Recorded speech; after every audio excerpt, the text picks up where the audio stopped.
Ladies and gentlemen, Saorius has returned.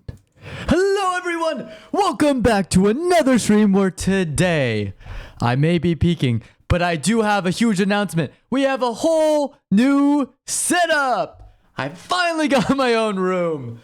Let's go! Oh man. It feels good to be back. I know I took a huge hiatus.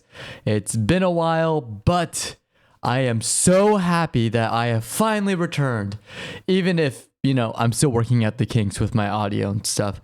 I don't even know how this sounds at the moment, but we're gonna see because I got a new mic that can move. Look at that. I didn't have that before. I could go back and forth with it. I can look at the camera.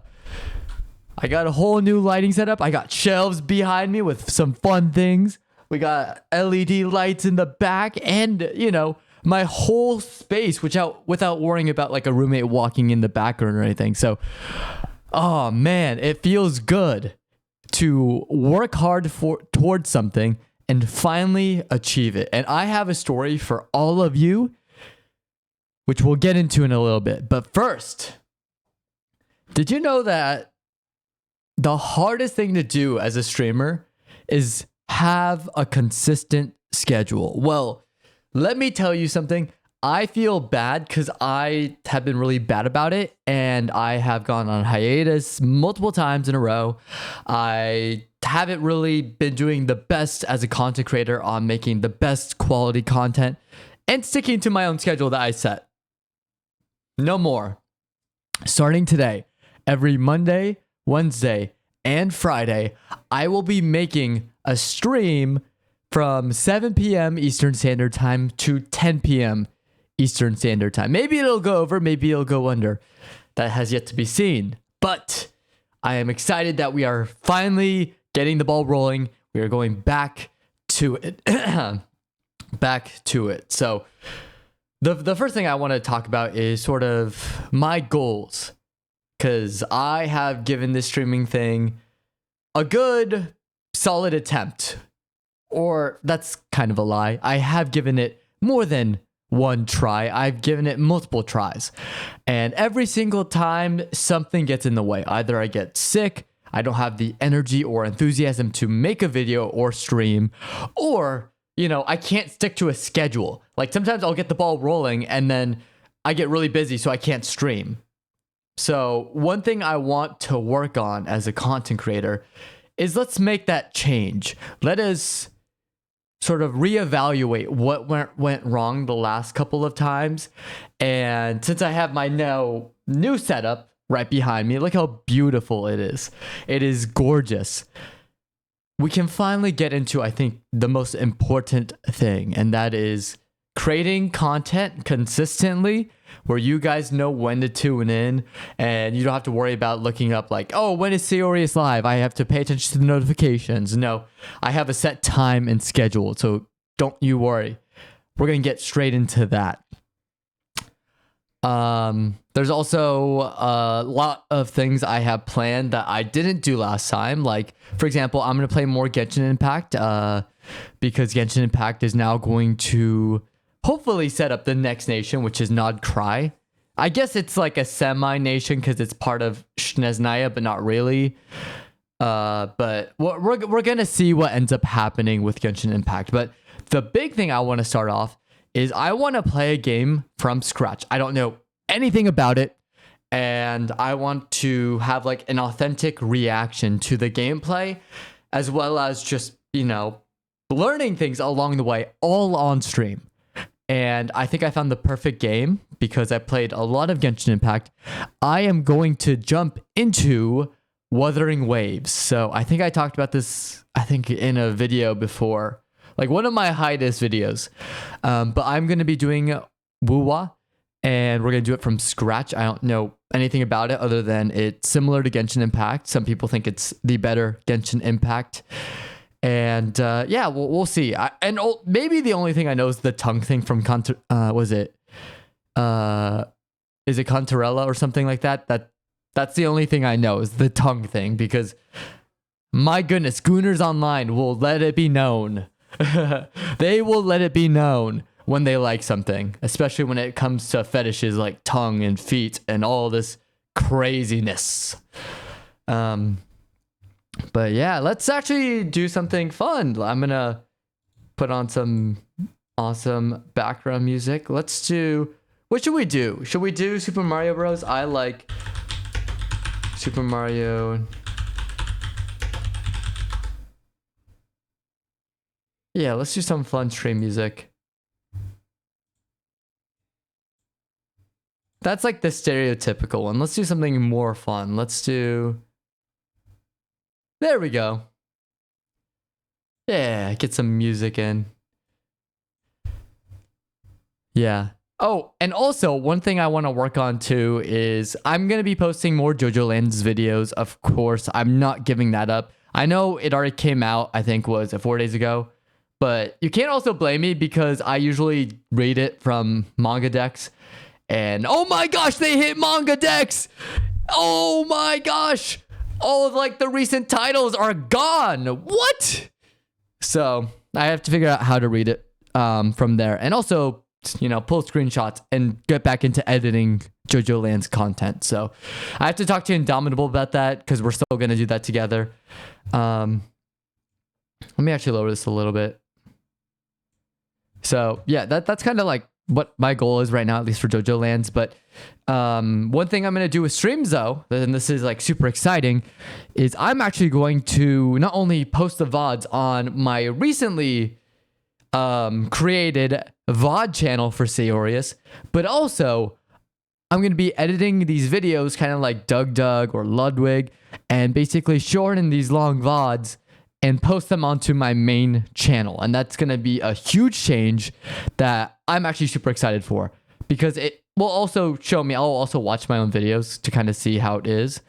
Because I feel like if I watch something and I'm not entertained by it, that's just bad content on my part. So I can also like make those changes accordingly.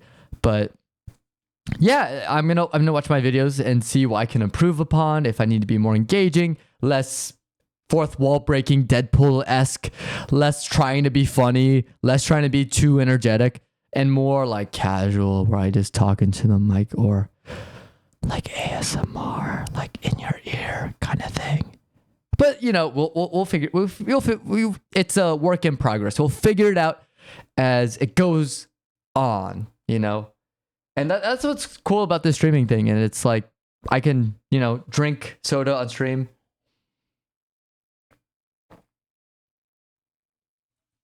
Not sponsored by Dr. Pepper.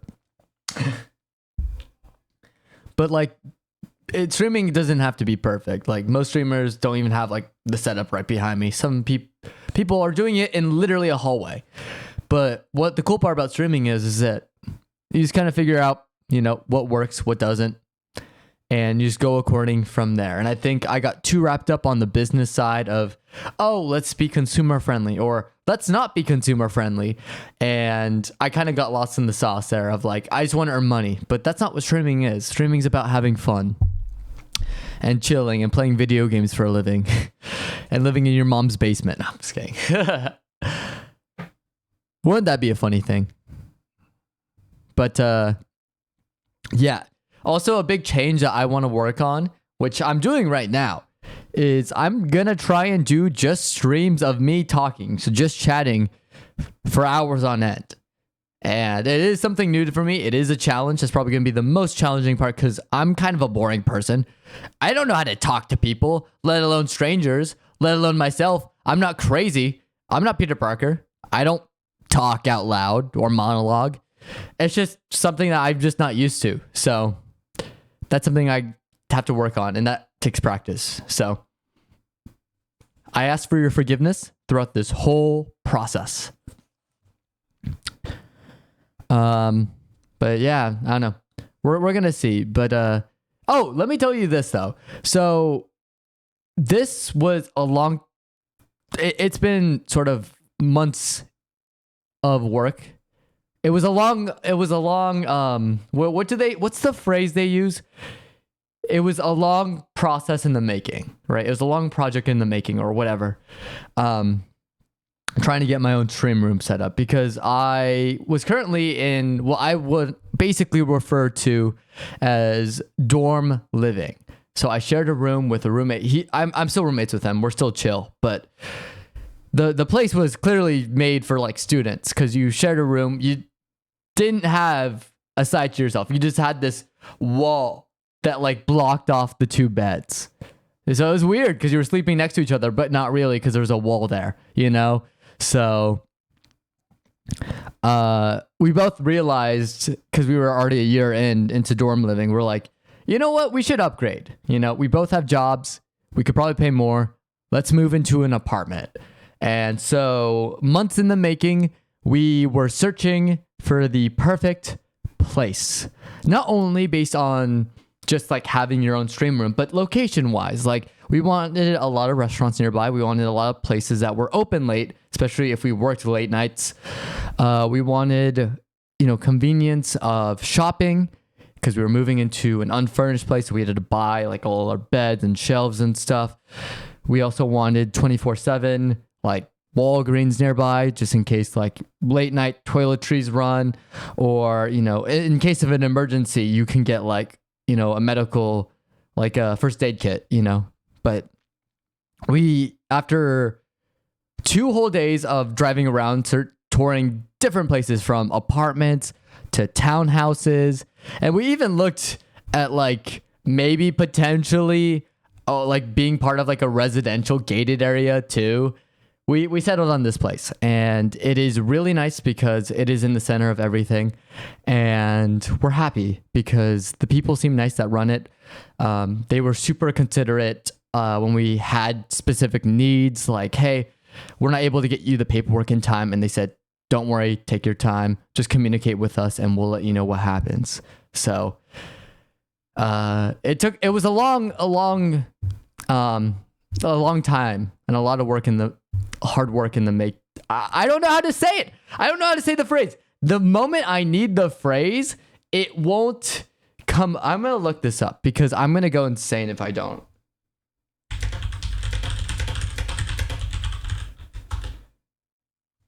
A long time in the making. Is that the...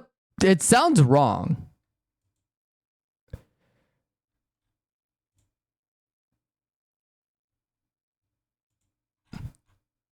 A long time in the making. Yeah, it's a long time in the making. I'm just going to say it. It may be wrong. Correct me if I'm wrong. That's what I'm going to say. But yeah. So I'm going to keep playing though, because I know, even though this is like perfect for me, this is exactly what I wanted from a stream setup. One thing I do want is I want to like perfect, like I already have mic settings, but since I got a new mic, right, I don't know how it sounds once I'm done streaming. And then I also don't know, like, if I need to make any adjustments because, you know, the room is different. You know, the sound that bounces off, we don't know how that works. So it's going to be a work in progress. That's what I'm looking for.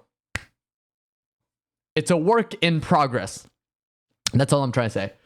But here's where I think I'm going to circle back to kind of like the main point of today's video is not only to reintroduce Sayorius to all of you. Hello, guys. My name is Sayorius. Nice to meet you. But also to say it didn't work out, as in that is sort of my mentality right now. I don't think streaming worked out for me. I did it 2 times in a row, both to varying degrees of commitment and effort put into it. And honestly, I think I fell flat on my face. And it is completely on me. No one else had any factor in this failure. This was just, it wasn't the right time for me. But what I want this stream and potentially this VOD and video to sort of demonstrate is this point going forward, things are going to be different. And I want to sort of use this as a stepping stone to be like, this is my last attempt at streaming to gain at least moderate success. And I'm setting the bar that high because if I get, I'm not even going for partner. I'm going for affiliate. And if I can get affiliate, great. That's amazing. But I want to do it while also recognizing that, things may not work out positively in the end, So I'm giving myself till January, the end of the year. And I know that's a long ways away, but I do have some hiatuses coming up. I do have some family trips, some trips with friends coming up that are going to last a couple of weeks. And I know as a streamer, when you take time off, especially for a couple of weeks, you lose viewership. And especially when you are starting off, that's going to be very, very rough. But I'm already planning ahead, and I'm going to try and do something in the meantime to make up for the time I'm gone. But, we'll see how the end result is, because I still want to make this work. I may even dabble in. I'm maybe thinking about doing IRL vlogging. Because there are conventions. So I'm actually based in Orlando, Florida. That's where I am right now. So basically right next to Moist Critical, if you think about it. But there are a lot of conventions in Florida. I think that's, especially Orlando. And I think that's like one of the coolest parts of living in Orlando is you're right next to all the action, all these fun events that go on throughout the year. And I think it'd be cool, especially if I go to since I love anime, going to Holiday Matsuri when it comes around, which is that big anime convention in Orlando. Or better yet, the big one is MegaCon. And I think, if I go, I already have plans to go with a friend. So that's really cool. And he's comfortable being on camera. But I think what would be cool is if I do some IRL vlogging at MegaCon, Of course, reading up on the rules and stuff. But I think it'd be fun if I could just dabble into doing IRL content. Despite, the reputation recently of IRL streamers, especially overseas, especially when I want to go to Korea soon with friends, and a certain IRL streamer is probably going to prevent me from wanting to live stream, the current trial going on. Thank you, Johnny. I appreciate it, Johnny. I went to Korea before you did all that, Johnny. So, yeah. But yeah, aside from my little rant there, I think as long as, and this is sort of my goal, as long as you are very respectful and do your best to put your best, put your best foot forward and sort of represent yourself in the best way possible to people, outward facing, I think IRL live streaming can work. And I'm going to do a perfect example of who I think is a great IRL live streamer. And that's CDawg VA before he stopped. Because most of the stuff he does is charity streams for the cyclothon, which was awesome. Or if it was him going, around with Trash Taste and they were live streaming their trips or making videos on it. I think he was the last one, or one of the last ones that I felt was abroad. Even though they now live in Japan, but you know what I mean? The ones that were sort of quote unquote foreigners who were respectful of the culture, Maybe I'll help bring that back. Maybe that's kind of what I hope to do is I don't want to if I want to be successful, and if I do become successful, I don't want to do it stepping on people, I don't want to be that person to be prank channels. I'm going to prank someone. I'm going to, pour water on their head, destroying their earbuds or whatever. They're their AirPods, and they get all pissed at me. And I'm like, oh, it's a prank, bro. No. Or giving the homeless fake dollar bills. That's just cringe. I'm no, let's not do that. But I don't know. For me, it's just been more of a, I want to kind of be a positive influence on the world, and I love streaming. I love video creation. Let me do something fun with that, where I could sort of show that, live streaming isn't all bad. And you could have fun moments, with people, and sort of uplift the people around you, or help create sort of a better community. That's always been sort of my ethos, especially with streaming. I've mentioned this before, where it's I don't want to be that guy, to say I'm better than everyone else. But sometimes I feel like I'm better than everyone else. And I mean it in a sense of like morally, you know what I mean? Where it's like, ha ha ha, let's not film dead bodies, you know? I'm not going to do that. I think it's stupid. Who does that? What kind of human being does that, you know? Or, you know, drama farms a shit ton. It's like, as much as I love drama and I love getting into the tea, like if you have tea, spill it, especially if it's with my friends. I like to hear tea about what they have to deal with at work, especially because we're now in the workforce. That's really fun. I love, you know, spilling tea, but I don't like being involved in the tea. Like, I don't want to be a tea bag. I want to be sipping on the tea. You know what I mean? That's a weird analogy, especially. I'm just going to drink more soda.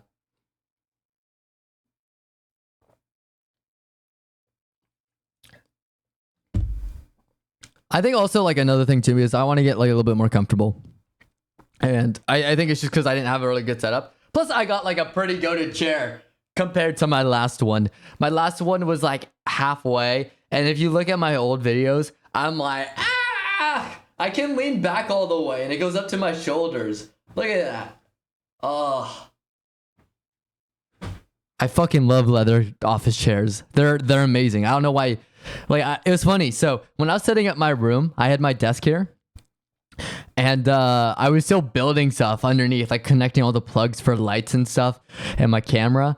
And I just left my chair out because it was in the way, out in the living room area of my apartment. And my roommates, it was so comfy. My roommates sat in it and they would sit in it like when they were chilling. I'm like, that's a good sign that I got a good chair. Because if they're chilling in my chair all the time, I made the right choice.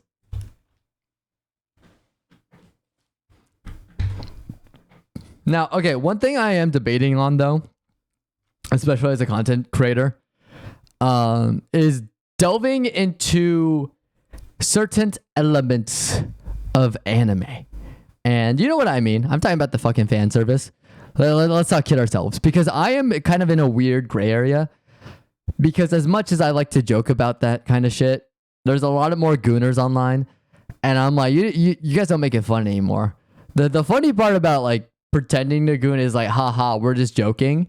But some of these people are fucking unhinged. They're like straight up like, oh, I will drag my balls across glass to hear you fart through a telephone. And it's like, what the fuck? Who thinks of these things? Like, you have to give them awards for like the shit that comes out of their mouths. It's like Moist Critical. I'm like, sometimes I'll like listen to what he says, like these jokes or comparisons. And I'm like, how would you even think of that? Like straight up, like off the noggin. I sometimes struggle just by responding to a question when someone asks me something simple, like, what would you like to eat at this restaurant? And I have the menu out in front of me. I've been staring at it for 60 minutes. And even though I know what I want, it's still a struggle to get it out of my fucking mouth. And these people can ad-lib all this shit, this crazy shit. And I'm like, okay, that's kind of crazy.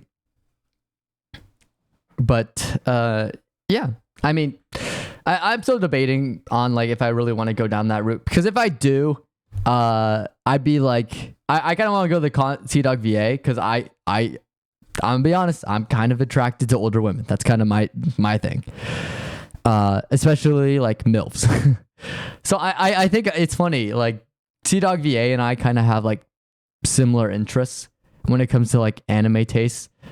Which is funny because like everyone's like, well, you watch anime, aren't you like a pedophile or something? And I'm like, I'm probably like the furthest thing away. Like, I don't even like women my own age. I like people who are much older than that or more mature than that, you know? It's weird. But I'm still debating on whether if I want to really go down the Gooner route because I'm like, you know, it was funny because you're joking about it and it's kind of like a ha-ha laugh, kind of niche anime thing. But now people do it over the time where it's overblown. I'm just like, it's no longer fun. You know, it's no longer like shock factor, like, ooh, like we're gooning over it. It's like, God damn it, everyone's doing it now. Like, and AI's made it worse. Let's jump into the AI talk. You know how much AI porn is out there now? And it's just fucking corrupting the youth.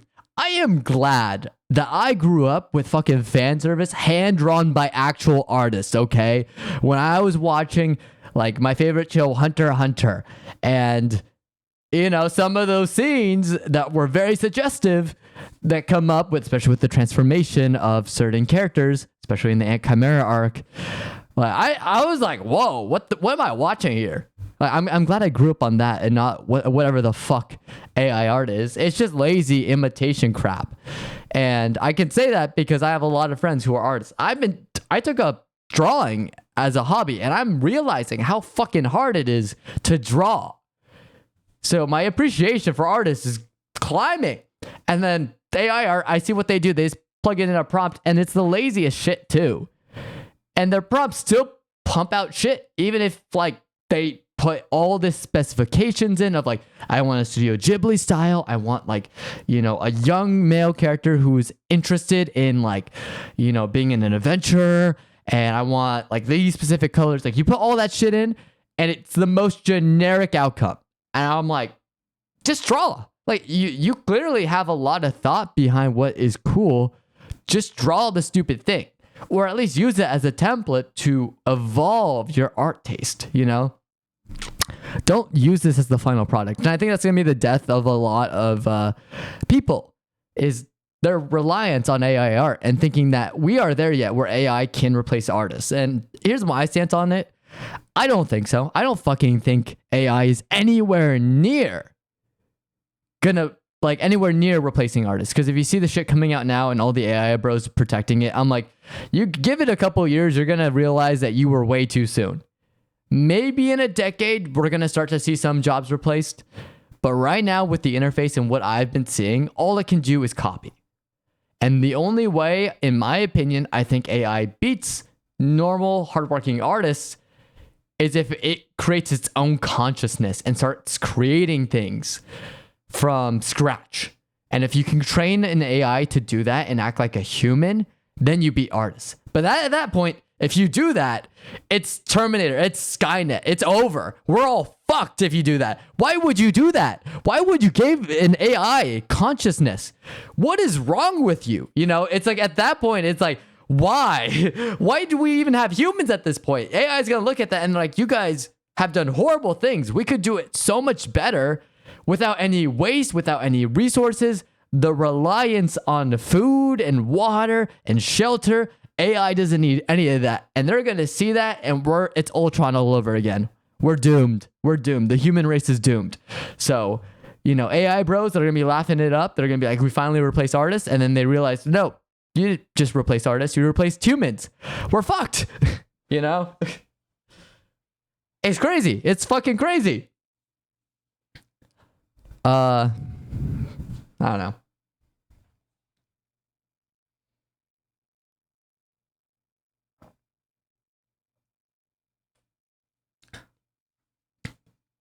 I think it's so funny though. Like when I drink this, it has like the perfect reflection. It looks like legitimately like an advertisement. Like, have you guys seen Madam Web? With like the fucking, was it the fucking Pepsi? Where she's just like, oh, I gotta do it. I gotta be like, she didn't even open it. She was just like holding it, like turning it.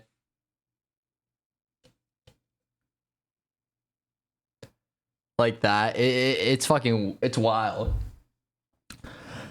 While we're on the topic of AI though, okay, so here's like the big thing, and I'm gonna delve into it because I haven't talked about it.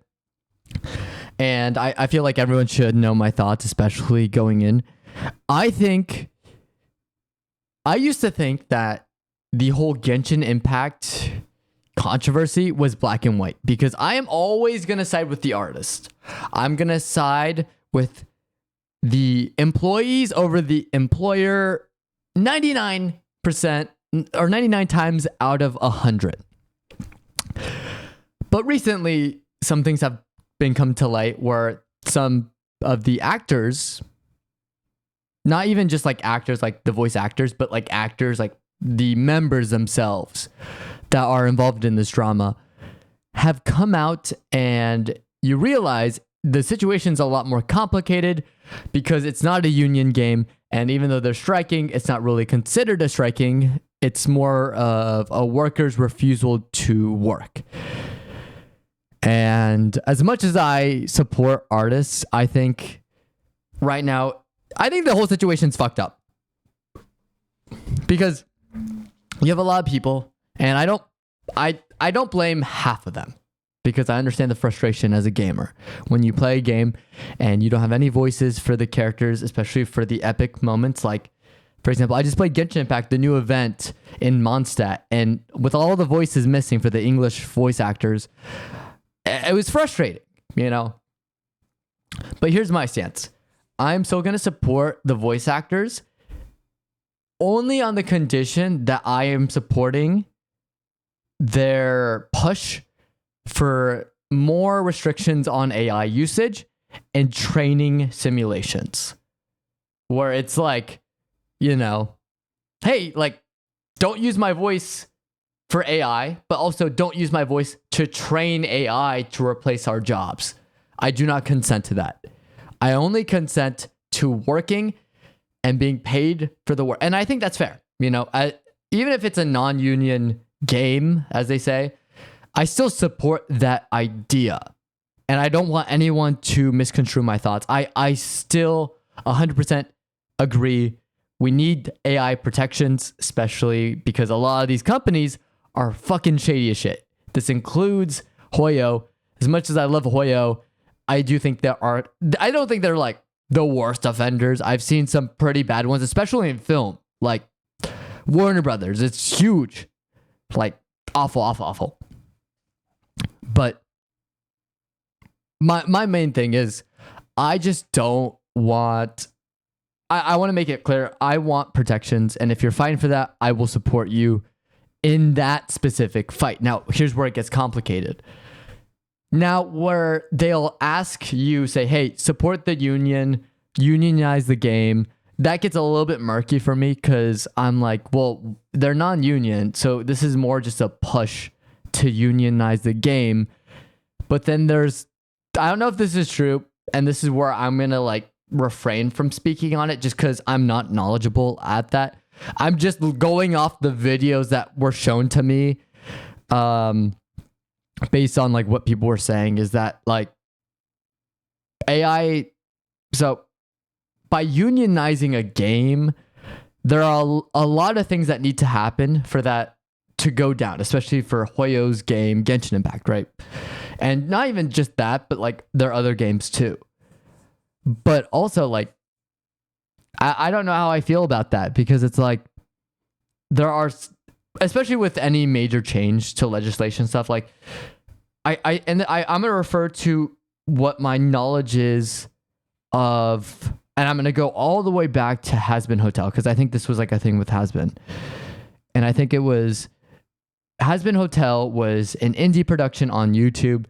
And this is my understanding. I may be completely wrong. And I encourage everyone, if what I'm saying, take this with a grain of salt. If what I'm saying is wrong, I want everyone to correct me. Like, feel free to comment if this is part of a VOD or a YouTube channel or a YouTube video. Please correct me if I'm wrong. But it is my understanding that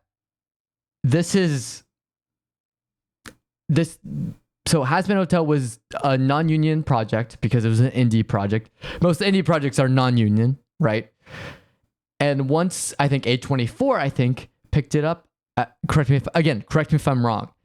They unionized the show because A24 is a production company. And because of that, some of the voice actors on the original indie project had been recast with other people.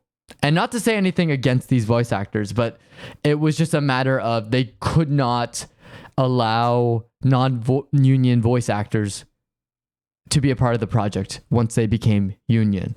So this was a concern that was brought up this is where it gets murky with Genshin, where it's like, what if the non-union people who are in the game decide when you unionize the game, they're no longer able to be a part of Genshin? And this is where it gets completely murky and people are like, just unionize. It's no big deal. But it's like, but it is, because then you either kick them out or you force them to become part of the union.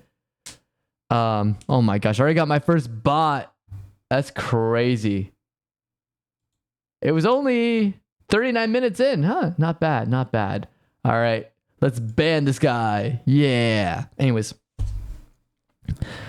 I don't know. I'm just kind of like, okay, so that is a little bit more complicated than just what you're pushing for, which is AI protections. You know what I mean? Now you're pushing for unionizing Genshin Impact, which everyone thought it was already union based on what people were saying because they were striking. But now it's not even technically a strike, like terminology wise. And then I also don't agree with like attacking this one guy. So apparently there's this one guy who was part of a recast for Kenichi in the game. And he lives in Japan. And he was brought on to be the voice actor, new English VA for Kenichi. And apparently he didn't know anything was going on with the strike. But all of these voice actors dogpiled him saying, you're a scab, which he's not. Technically, he's not a scab because it's not a strike. You know what I mean? It's not a workers' comp to... It's a worker's refusal to work. That's what I've been told.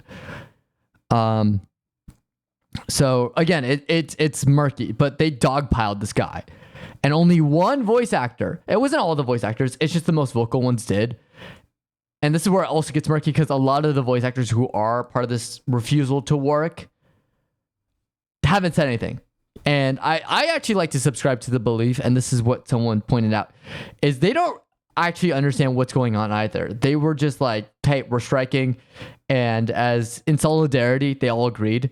But then now everyone's like trying to be like, oh no, we're trying to unionize, as opposed to like, let's just get AI protections and like healthcare stuff. Like it's like a whole new thing. And it's like, okay, that's a little bit more than what you were letting on to, having let on everyone to believe, you know? So that's where I stand, where it's just like, am I for AI protections? Yes. Am I for better pay with healthcare? Yes. Especially if it's Genshin Impact, because Genshin Impact is bringing in a lot of money. And I think anyone who works on this game and works hard should deserve a piece of that pie. But where I do not agree is sort of saying it's all clear cut with making it a union game. I think it is. There's a lot of good things with unions, but there's also a lot of pitfalls, like I mentioned before, where non-union actors may be kicked from the game or forced to join a union against their will. And people are like, well, it's not forcing. I'm like, well, they feel pressured because otherwise they lose their job, you know? So this is where it gets a little bit murky for me. And I've heard conflicting things. And from what I've been told, everyone behind the scenes also say conflicting things. So even from like what they've said before. So it's very much a very confusing thing. A lot of legal jargon is being thrown around. And it really just takes a really good lawyer to go down and just, you know, just sort of pull apart everything. And basically, like, if anything, time will tell. Time will tell what will happen with Hoyo, if they will go through with all these recasts, or if, you know, they'll reach an agreement with AI protections and all the actors are like, oh, you know what, that's fine. You know, maybe they'll just do AI protections and then healthcare benefits without unionizing, and then everyone will go back to the way, you know, the game was supposed to. But then there comes the issue of like, they're so far ahead, and there were a lot of voices that, you know, weren't used, especially with recording voices. You're going to have to catch up because you're already getting so far ahead where a lot of scenes are already muted. So yeah, it's, I just don't like the prospects of it personally. That's just my thing. I think anyone's sort of, I think that's like also a problem with today. Like let's I'm gonna segue a little bit into like my thoughts on like current cultural climates. Has it been anyone else? But for me recently, in the last couple of years, it's just become so toxic online. And I mean it in a sense of like, even the people like, you know, that I used to watch and chill, and people would just joke around. They'd shit post, especially about the pandemic, right? Where everyone was terminally online because we were stuck at home. But I just feel like, you know, it's just reached a point where today it's like you can't have fun anymore. If you have fun, someone's gonna be pissed off. You know, if you don't have fun, like damned if you do, damned if you don't. If you get political, you're damned. If you don't get political, you're damned, because apparently by not being political, you're political, you know? And I'm just like, what the fuck happened? Like, I just like the anime community when we were just joking about memes and shit, you know? Like, oh, like, do you remember back in the day when we were like just joking about like, oh, who's gonna win out of quintessential quintuplets? You know, and then Miku unfortunately lost, and I'm like, no. And everyone would joke about how depressed and how like we were robbed, like just funny stupid shit like that, or like how they botched endings for mangas of like, oh yeah, Fire Force's ending was absolute dog shit, you know. Or Oshinoko. Let me just go back. Oshinoko, I didn't read it. I only watched the first season and a little bit of the second season, but I was just bored. I was just like, I heard it was really bad, the ending. So I'm like, let me just read the last chapter. And I saw it and I'm like, yeah, this is pretty atrocious. If you spend a lot of time on this manga, I'm sorry. That's so fucked up. And there have been pretty bad endings for manga, but damn, Oshinoko, that was pretty rough. I will say though, it at least didn't. At least there was like somewhat of a resolution and ending to Oshinoko. Like people are like, oh, that was the worst manga ending of all time. I'm like, well, rest in peace, the was it Prison School fan base, because oh my god, that guy hated your guts. The mangaka hated your guts. Let's get into like a fan service show, okay? Prison School was probably one of my favorite shows, not because of the fan service, but the fucking humor. It is up there, in my opinion, with Grand Blue. It is one of the funniest shows I have ever seen, just because it is like out of pocket fan service that it's almost like the absurd comedy of JoJo, but wrapped up with like big boobies, you know. That's Prison School. And the shit they were able to get away with in that show is like insane to me, that where I'm like, I can't believe that's not hentai kind of thing. But man, so apparently from my understanding, the author so this was kind of like his, like, let me just fuck around and write Prison School kind of thing. And this blew up. But what my understanding is he made sort of another one that was more of a serious work, like Something Blues or something. But that gained no traction. Everyone just wanted more Prison School. And he was pissed off by that.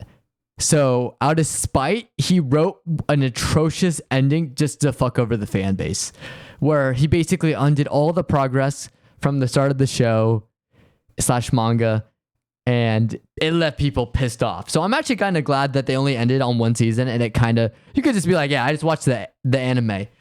But from what I read from the ending, what people have explained to me, I'm just like, I'm glad I didn't read the manga, and I could just be like, yeah, that's not canon. the anime is canon and the OVA is canon, but not the ending. No. I just think my all-time favorite scene from that show is not even like people are, oh, the fan service. I'm like, yeah, that's funny. Like there are two moments. One, the climax with him describing to the principal like why he is an ass man, which is fucking insane. I thought that was just so funny. But the funnier thing to me was actually the computer lab, where they had to record like farting, and the way they did it. I won't give it away because it's really funny. But the way, like, what happens, I was dying. I was like like there's the main character, and then there's the fan favorite. And I think, yeah, when I saw that scene, I'm like, yeah, he's the fan favorite. He's the GOAT. He's the homie. You may want an amazing girlfriend, but what you also really need in life is a homie like that, you know? You need someone in your corner.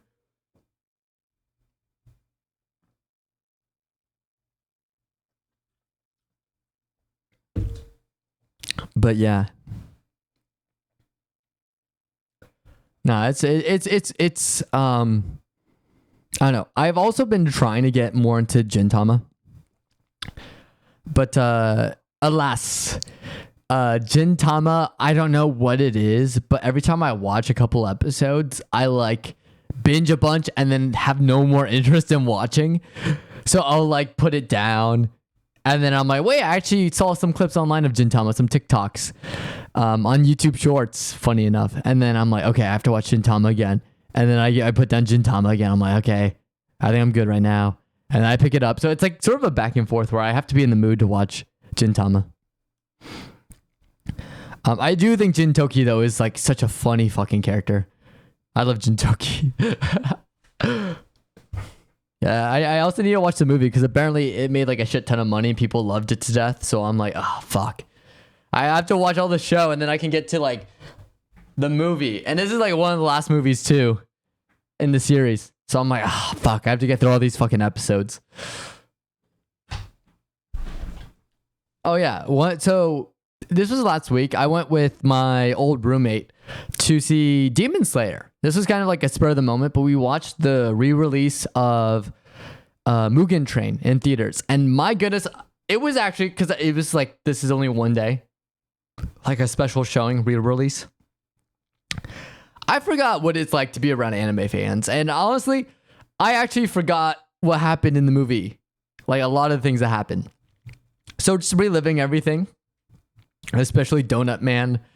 Yeah, I actually, I almost teared up again. I was like, damn, I forgot how fucking sad this movie is. Because for the other arcs that are not that sad, but you forget what happens to Rengoku and you're just like, oh, and then Homura by Lisa plays and you're like, fuck me. Oh man, it's just tears. Yeah. It also does remind me, because I think last time I went, I'm trying to remember the last time. Was it? Okay. I think I did see Mugen Train. I think it was with my friends, if I remember the release right. We dressed up for Halloween and they went as the Hashira. So I think one of my friends dressed up as Rengoku. We had one of my friends dressed up as Zenitsu. One person dressed up as Mitsuri. That was actually a really funny one. It was Indomitable. Indomitable dressed up as Mitsuri. It was really fucking funny. I'm trying to think what else we dressed up as. Rengoku. But I think that was it. I mean, maybe a couple more of the Hashira. My brother dressed up as shoot, what's the Mist Hashira's name? I gotta pull this up.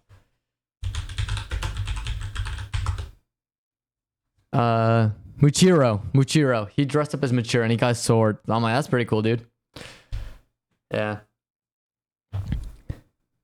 Yeah, the Mist Hashira.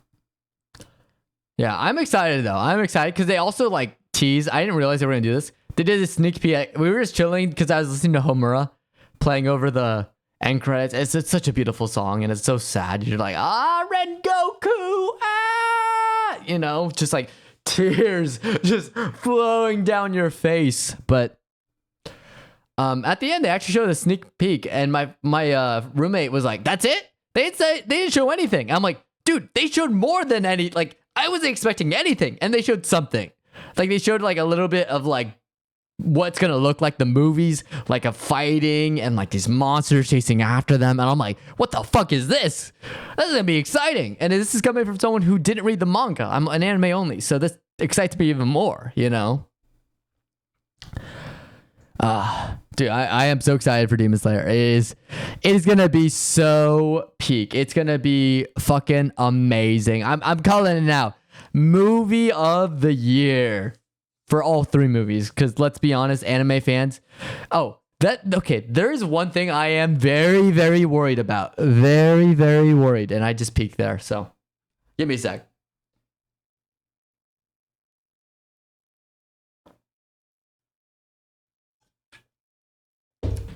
Two words. Chicken Jockey. Yeah. That fucking Chicken Jockey, I think, is the end of theaters as we know it. Because every time there's going to be a fucking movie that is popular amongst the youths, and I say youths as, you know, as an insult. I know who I'm talking about. Um, man, the way I said that, it makes me feel old. Maybe I am old, even though I'm Gen Z. You know, we have already Generation Beta. God damn, why? I'm like the new millennial at this point. But anyways, Chicken Jockey's about to ruin theaters. Because my goodness, I feel like, especially in the Demon Slayer movie, people aren't gonna know how to act anymore. Like there's overreactions where everyone's freaking out, like Endgame, where it's like, holy shit, Captain America lifted up Thor's hammer. And then there's also like chicken jockey, and then bringing a fucking live chicken to the theater. There's two completely separate reactions. One is appropriate for a theater, and the other is like straight up like, what are you doing? That's animal cruelty. What? But I feel like that's my worry because especially that's why I don't like going to the anime theaters anymore, or like anime movies in theaters, even though I went to see, so I've actually gone to a lot. I've been to the Demon Slayer movie in theaters. I've been to the special Demon Slayer showing of like the last 2 episodes of Entertainment, and then the first episode of the new season for the wait, no. Sorry. It was the last 2 seasons or last 2 episodes of the Swordsmith Village arc and the first episode of the Tashira training arc. That's what it was. I've been to see also a great experience here. The Studio Ghibli, shoot. What was it? Is it Ghibli or Ghibli? I keep forgetting.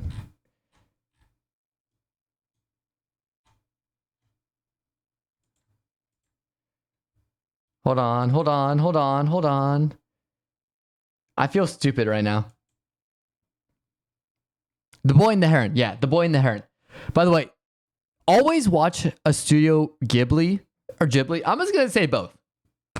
I'm going to be that guy to say both.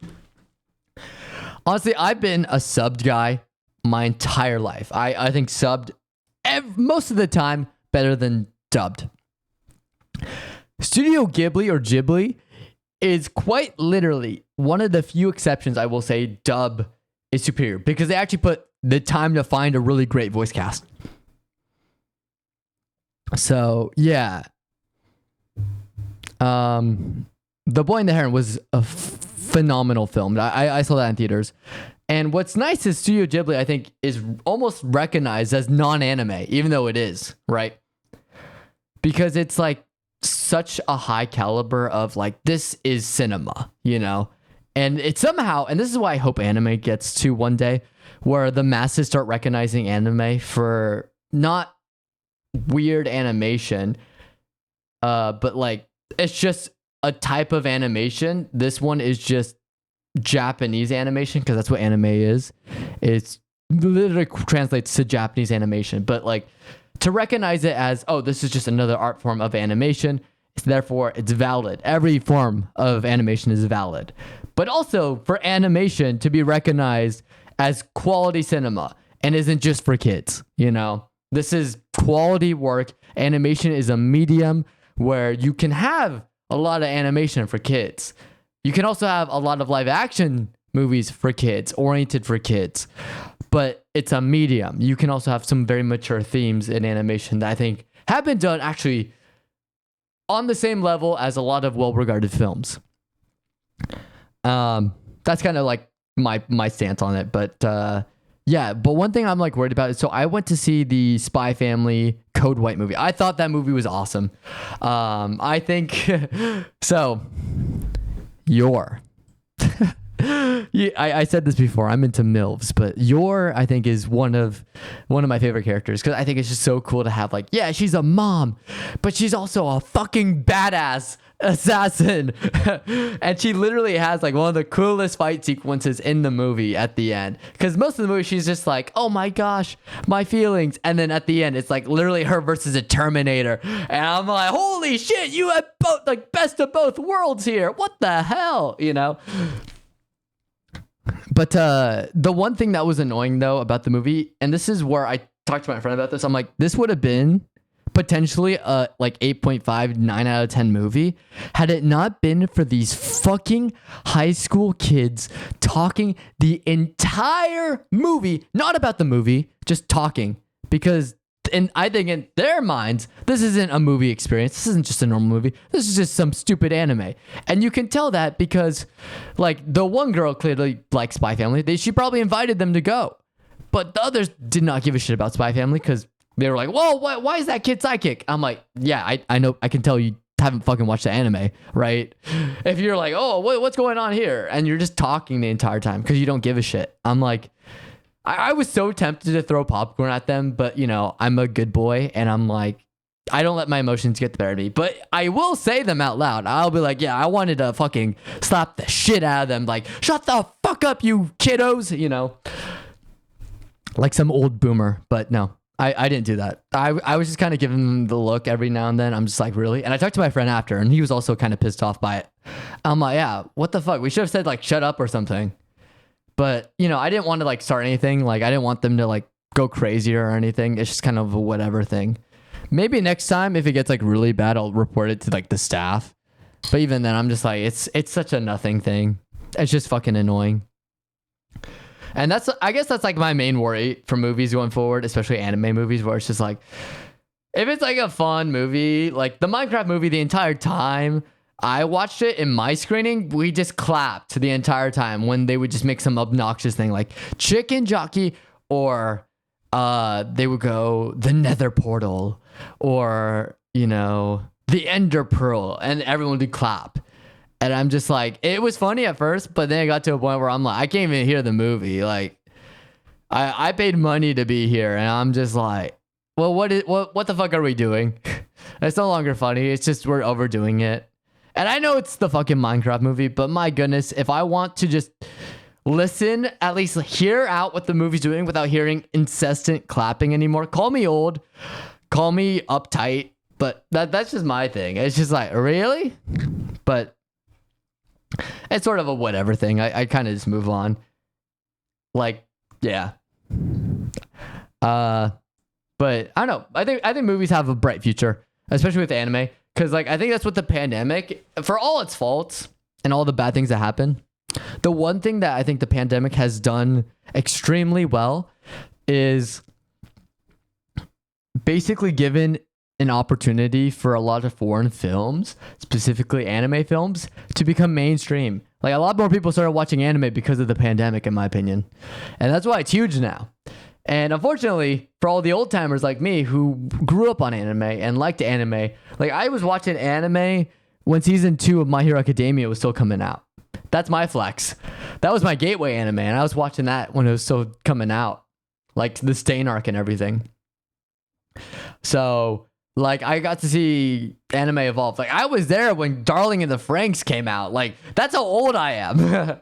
Like I'm a pretty old guy. But now we have like a lot of like weird people who have now been like, oh, I'm just gonna watch the popular shows like Dandadan. And don't get me wrong, I love Dandadan. I love Dungeon Meshi. I actually love Dungeon Meshi and Demon Slayer before they became popular. Before Ninja fucking tweeted out that he loves Demon Slayer, I was watching Demon Slayer season 1. Only 3 episodes came out, and I was watching it. I didn't know it was gonna blow up to be big. It's just one of the other shows I watched, but you know. Well, I could say I was here. Like I'm literally the guy that says first on the YouTube comments. That was me with the anime scene, because I was like, first, I was here at least with the contemporary stuff, like the early 2010s anime. That's my flex. Maybe not the Evangelion stuff, not the early 2000s, but the 2010s. That's me, baby. That's me. Like Hunter x Hunter. You like, I was there for the Hunter x Hunter, not the old one, but the remake. I was there for that. I was there for Full Metal Alchemist Brotherhood. Yeah. Fairy Tail. Yeah, that was me. That was all me. That's my flex. But yeah, I don't know. It's sort of like a weird time right now because I feel like the tides of entertainment are changing in a sense. Oh, they're always shifting. They're always changing. What am I saying? But I feel like the next big change is happening now, and we're in it because back in the day, we used to be like, oh, anime is niche. You know, there's some inside jokes like, you know, Konosuba and ReZero. We joke about, oh yeah, Subaru's always dying and suffering and crying, or Kazuma always being always being a scumbag. You know, it's kind of funny. But now we've become so big where people are like, oh, they've never been funny. I'm like, where the fuck were you? Because everyone thought it was funny back in the day. There are people who still think it's funny, but I digress. I will still die on that hill. Like, I was OG Isekai, Sword Art Online. That was me. I love Sword Art Online. I've said it from the start. I will continue to say it. That is one of my guilty pleasure shows. Same with Infinite Stratos. Infinite Stratos, I think, to me, I call it the world-class harem show, because I think it's so funny that this guy goes to this like all-girl school and literally has the representatives of like these countries falling in love with them, and he starts his own harem, and straight up he can't choose because then it will cause an international incident. And I'm like, that's so fucking funny. That's so funny. And it's like, that makes sense on why he can't just say I like this one girl, because it will cause a literal international incident. Oh man. Yeah, there's something about like old school like harem shows that I love. Not only just the ones where it's like, oh, the dude gets with all of them, but back in the day where you would be competing on who would be the final girl, who would he choose at the end. Like with Quintessential Quintuplets, when I was watching it, I finished the first season and I straight up went, I'm not waiting for second season. This is too good. I don't want to wait weekly. Actually, no, that's wrong. I didn't even finish the first season because I was already 9 episodes in, and I was like, I'm not waiting weekly. This is pain. So I read the manga, caught up, and was reading it weekly all the way till the ending. And I was firsthand disappointed with the ending. And I was part of the subreddit, and we literally drew like 4 battleships all sinking with all the 4 girls that lost, and then Yotsuba the only one standing. And I'm like, yeah, that's how it feels right now. It's really fucked up.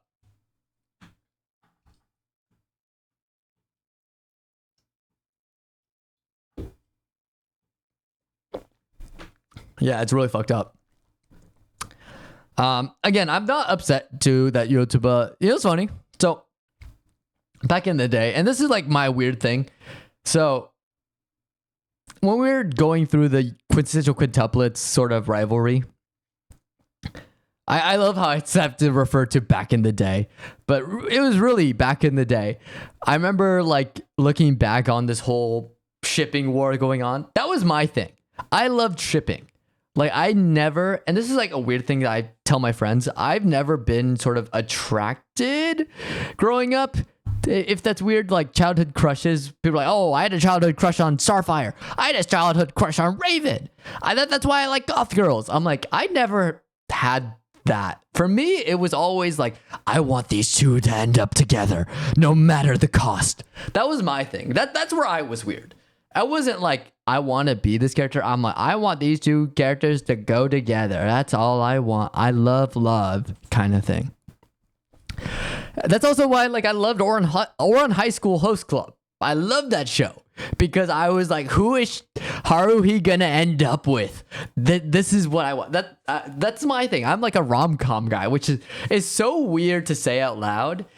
But I am genuine. That's why I love K-dramas. I am genuinely a rom-com guy, especially if it's who is this person? Who is this? Oh, whoa, what the hell happened? Okay. Who is this person going to end up with? That's my thing.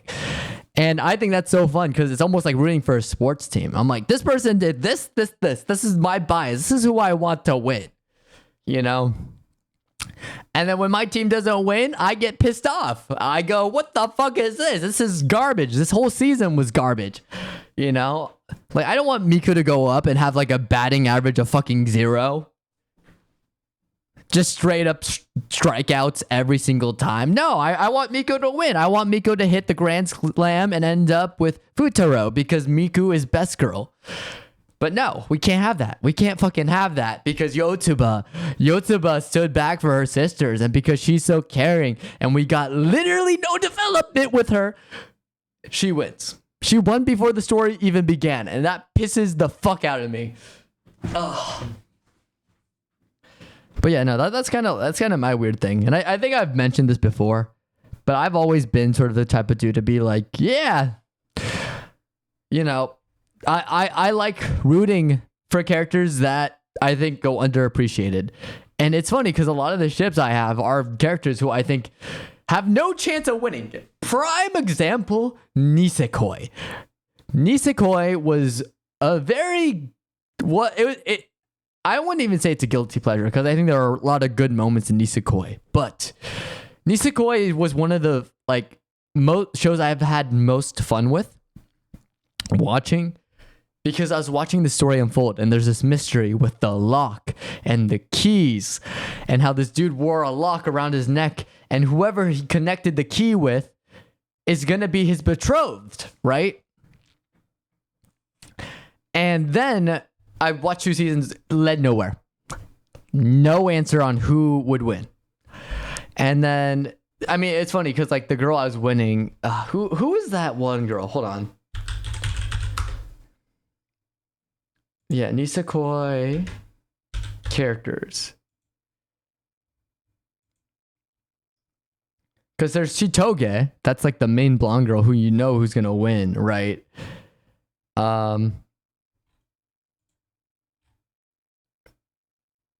Tsumugi. That's her name. Tsumugi, right?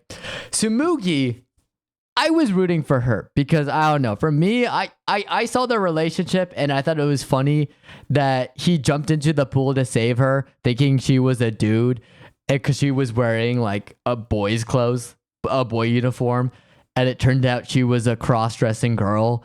And I'm like, you know what?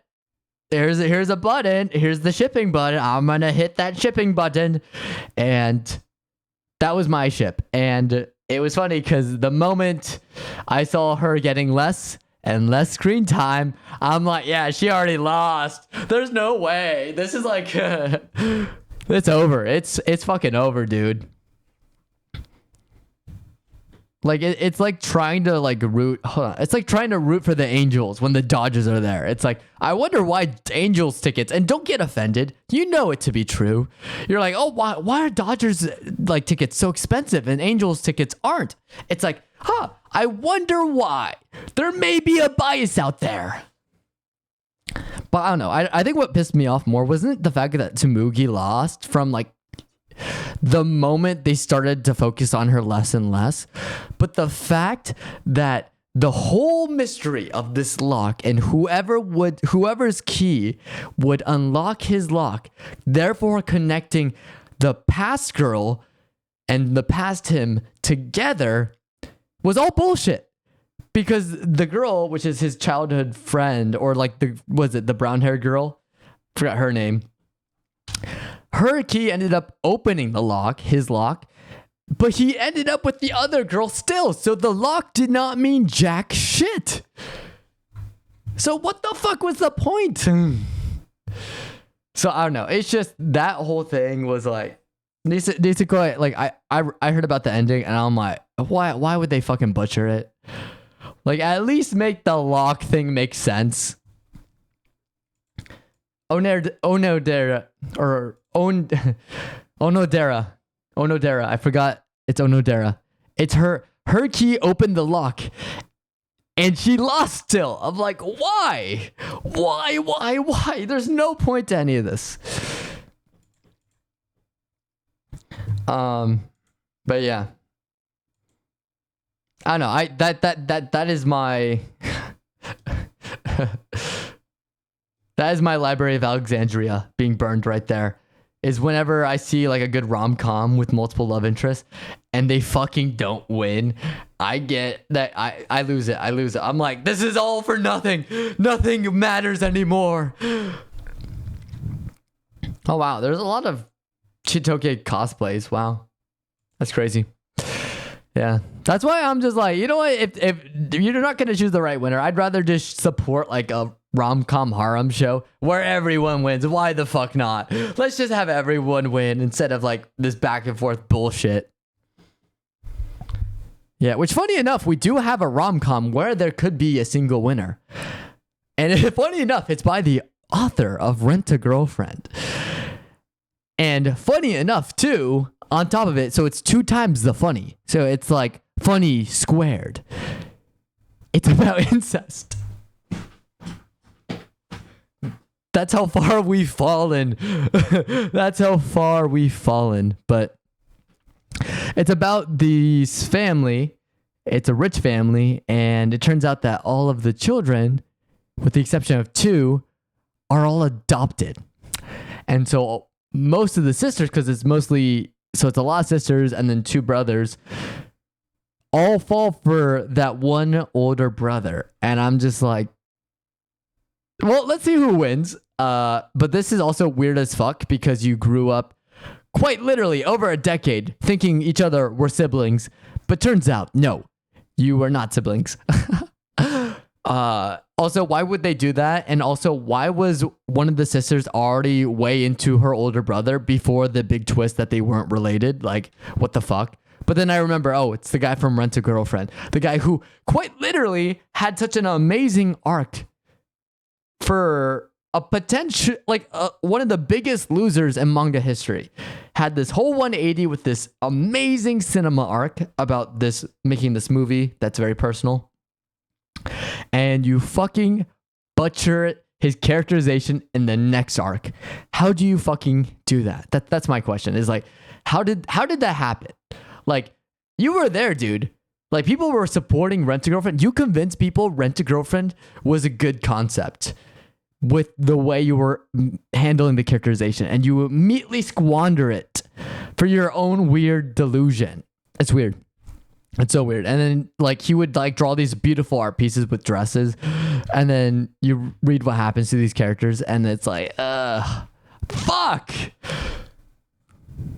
We're so close to greatness. So close. Damn. Damn.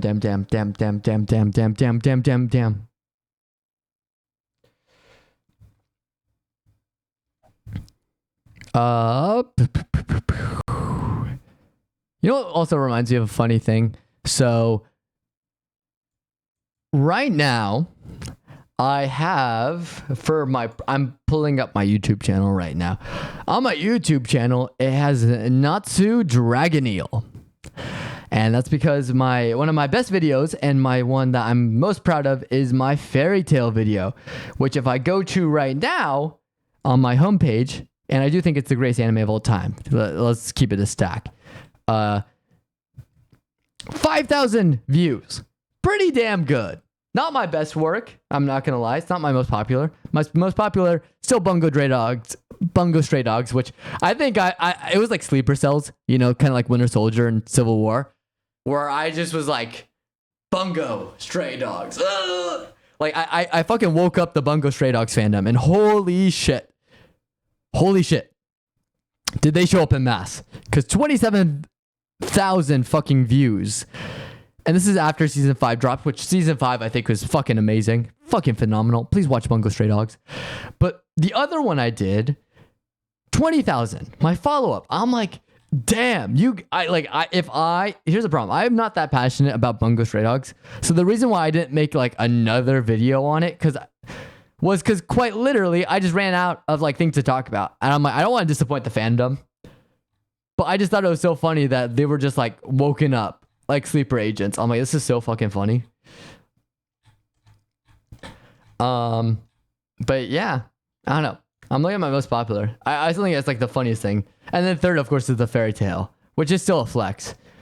But yeah, one thing I want to do is I want to change my profile pic because I have a new setup, and I'm like straight up doing like, I think better things that are more fun.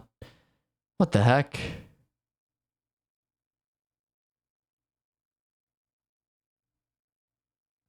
Oh, this is for something else. Okay. I don't know. I got a weird message. I thought it was like my roommate messaging me to be like, shut the fuck up. You're too loud. But no, it's just like some other thing. But I want to take a selfie. Let's go like this. Yeah, that's a good fucking photo. Yeah, I got a weird ass face going on. Let's edit the shit out of it. And then I'm going to make this my new profile pic. I'll show you guys after I'm done. Yeah, no, I gotta like go all in. You know what I mean? Brilliance. Actually, no. Let's reset this bullshit. Yeah, if you also couldn't tell, I'm also becoming a little bit more unhinged.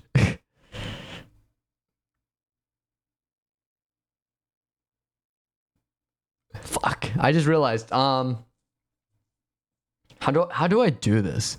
Do I go Discord and send it to myself? Yeah, I should just message myself and then I can pull it up here, probably, right?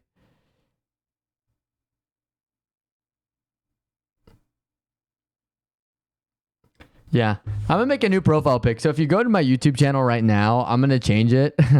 Maybe I should also like as much as I love Natsu, I feel like that's also misconstruing what my channel is about because it's like, oh, people are like, oh no, this is a fairy tale channel or an anime breakdown channel, and I'm like, I don't really do that anymore.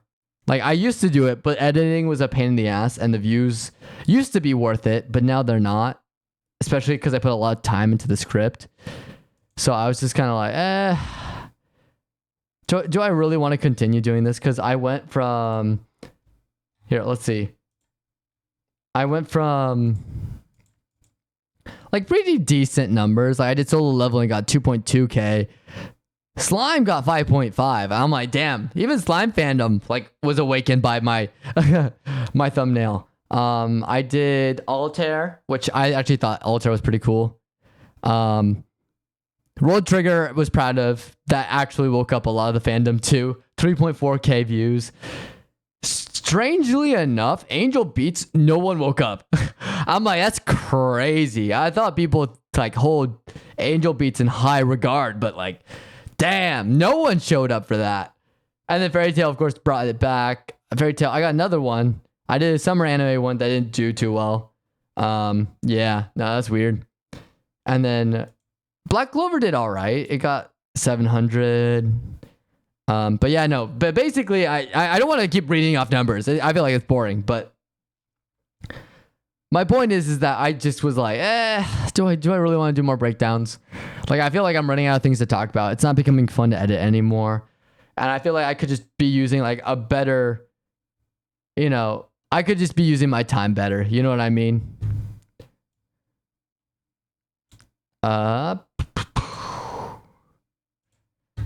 Yeah, I'm gonna edit this in fucking Canva. Oh my gosh, I look like a fucking madman. What the fuck is on my face? Jeez. I look insane. Insane. I'm typing now.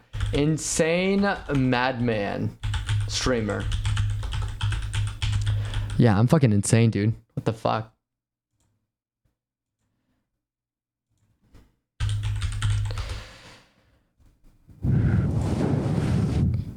You know what's funny? I think for my YouTube grab, by the way, so if you're watching this live, I am listening to Nintendo music that should be copyright free, but I'm doing it through Chrome. So if you watch the VOD after, it's going to be dead silent because I separate the sources. I think it's going to be so funny. I'm just going to be like fucking dead. Like, I'm just talking for the sake of talking. There's no music going on in the back. Maybe that's a perk to streaming. And then maybe I'll like, if this ends, I'll like save the VOD, edit it down, and then post it again. But we'll see. We'll see how this goes. I don't even know if you guys can hear me. I'm gonna be completely honest. I haven't even checked. Yeah, let's do. No. I want YouTube thumbnail. I'm going on Canva right now. If you want my advice, if you want to make good thumbnails, or at least decent ones, use Canva. Especially if you're broke like me. Because you don't have to pay for it, unlike Adobe. You're just like, hey, just make the most of what you have. You know what I mean? Like, fuck it. Like, if you get good at Canva, like, hey, it doesn't look too shabby. That's all I'm going to say. Yeah, dude, I look insane. What the fuck is on my face? Oh man, you could see the sunspot. Like, On stream right now, I don't look that bad. But you look here, and I'm like, damn, I am an ugly motherfucker. That's just because I've been in the sun. I've been in the sun all day today for my job. I have to be outside. So you guys see like the sunspots. You can see a little bit, I guess. But with like the lighting on my phone, I'm just like, what the? I'm like, that's ugly. And I'm a beautiful man. This isn't even a slight against me. I'm a beautiful man. But the image does not make me look flattering. Like I think actually I'm like one of the most handsome men of all time. I'm gonna be completely honest. Totally not glazing myself there.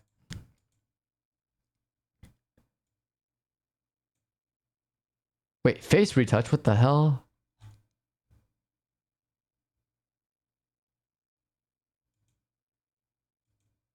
Okay, no, I don't look great in that. What the heck?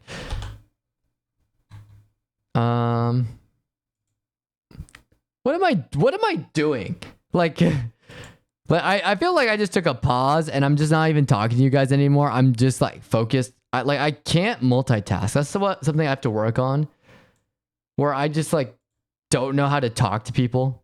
I mean, that's sort of my life. I mean, like talk to people while also like doing something at the same time.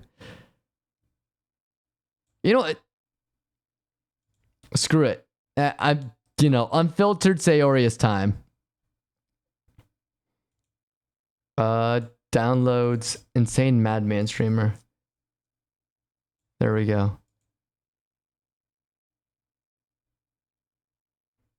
There we go. And then let's do a funny photo here. I'm gonna do my phone. I literally can't pose.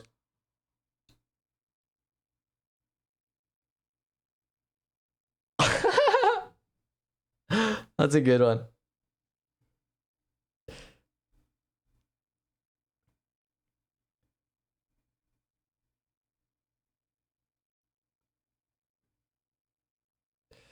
I don't even know what I'm doing at this point. I'm just like, fuck it.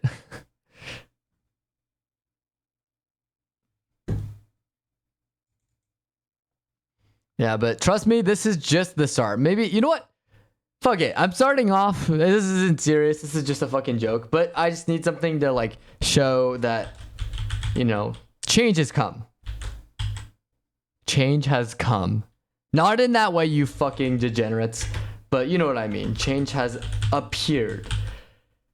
And it has come in the form of me taking this a little bit more seriously and actually acting like a proper fucking streamer.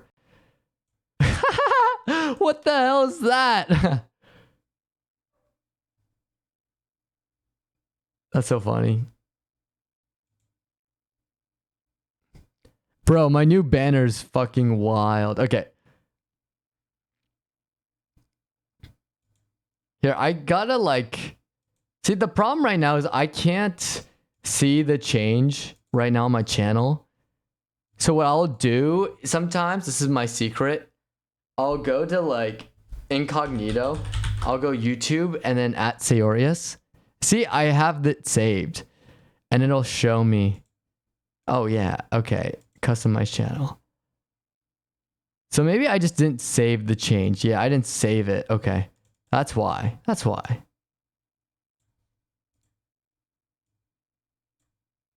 There we go. And then I think I didn't publish. That was the problem. There we go. Yeah, look how insane I look.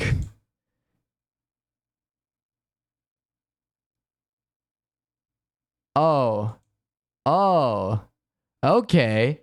So they think I'm an imposter. Oh. So I gotta go on my phone now into the YouTube app and straight up confirm that it is me. I am not a stranger. Hope this helps. Yeah, they probably looked at this and they're like, this guy's super sus as fuck. These images. So that's why they were like, yeah, nah. Aha, there we go. There's my ugly face. Uh-oh. No, no, no. You're supposed to change everything. What? What? Here, let me change this. I want to do. Let's do a fun one.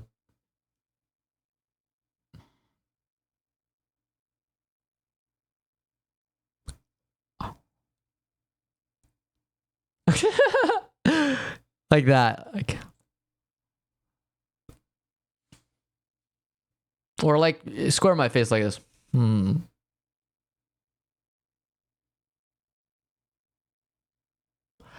Much better.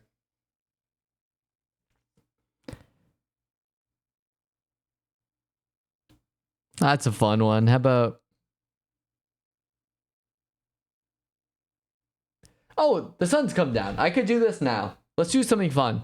We'll change up the setting.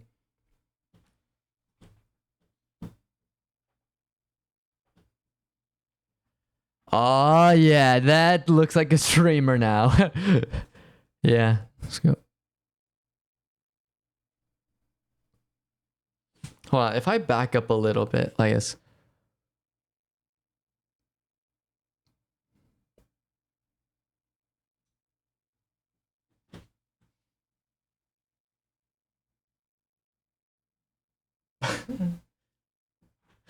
Let's do something fun.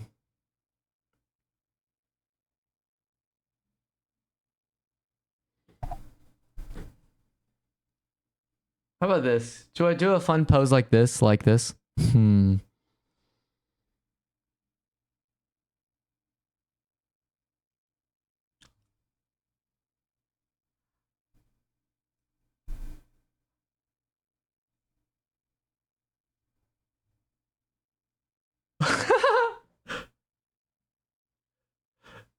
That's a good one. Okay, that one wins. I'm gonna change it. That may be funny, but this one takes the cake. Okay.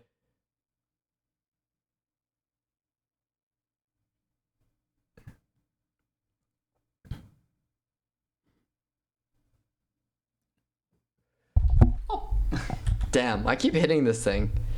I forgot this thing can turn to...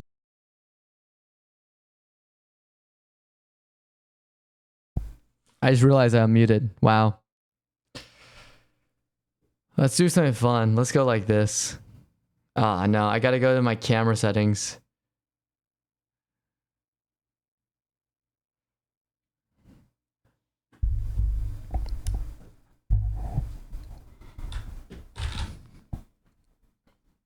I gotta change the light.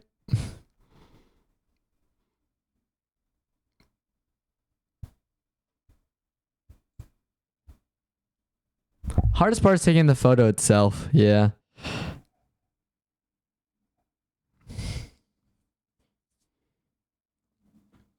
There we go. I don't think I look too ugly there. Yeah, let me post it so you guys can see. I gotta save this. Yeah, that's a funny one. Dude, I love the iPhone portrait mode. It makes you actually look decent.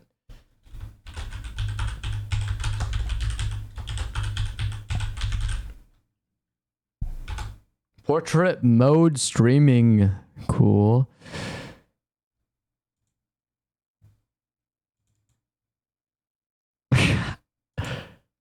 Got the perfect cropped and everything. Yeah, there we go. That's a proper profile pic. There we go.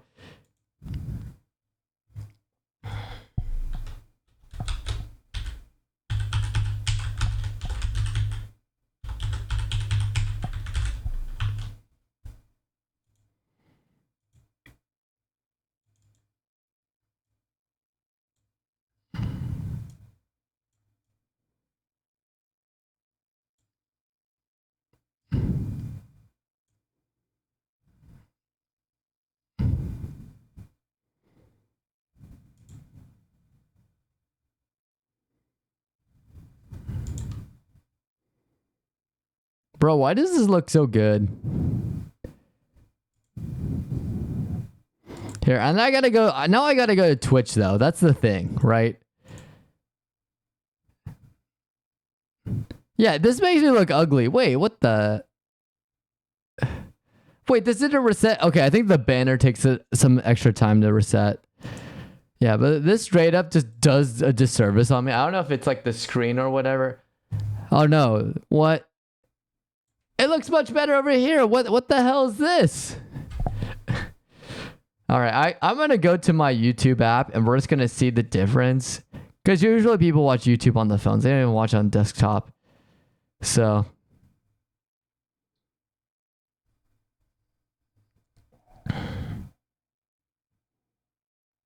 that's much better. Okay, it is much better.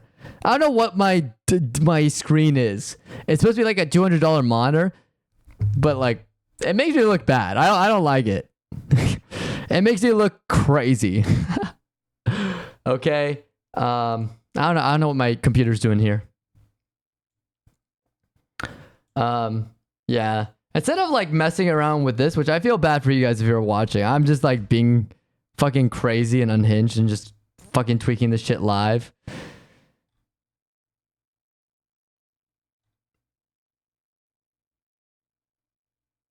Wow, there's an echo going on.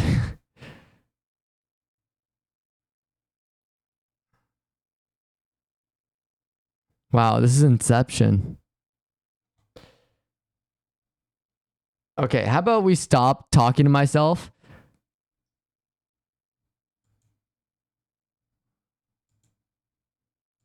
And go to creator dashboard. Okay. We beat the infinite echo chamber. No, I want to go to channel.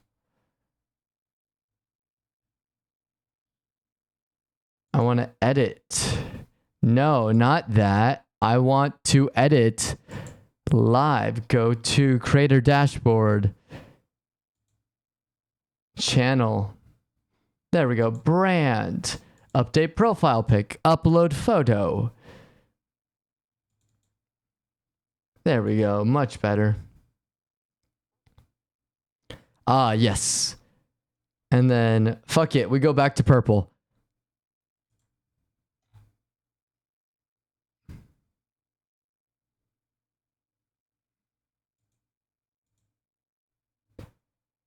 You know what? Fuck. We'll leave the cat. The cat stays. Okay.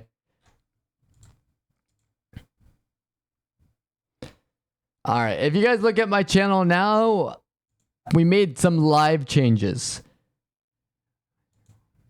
There we go. I paused it so it looks better. Damn, I didn't realize how good I look on stream. Like, I legitimately look like a streamer. That's crazy.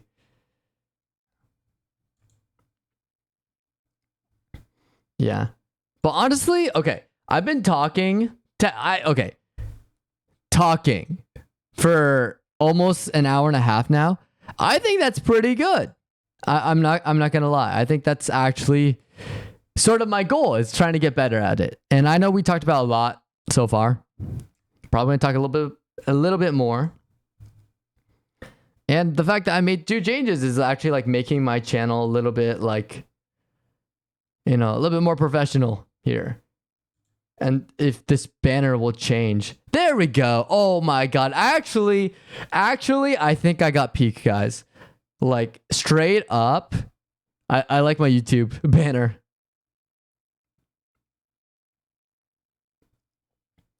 Got the fairy tale shit in the backgrounds. Okay. Yeah, so here, hold on. I will be right back. I just realized I ran out of Dr. Pepper and I cannot continue unless I get more fuel. Because I am... You know what my vice is? It's sugar. Like, I cannot function unless I have coffee. And my version of coffee is literally like a Frappuccino. So take that for what you will. It's really just a milkshake. Let's be honest with ourselves. It's not coffee. It's a milkshake, pretty much at this point. But I'm a sugar hog.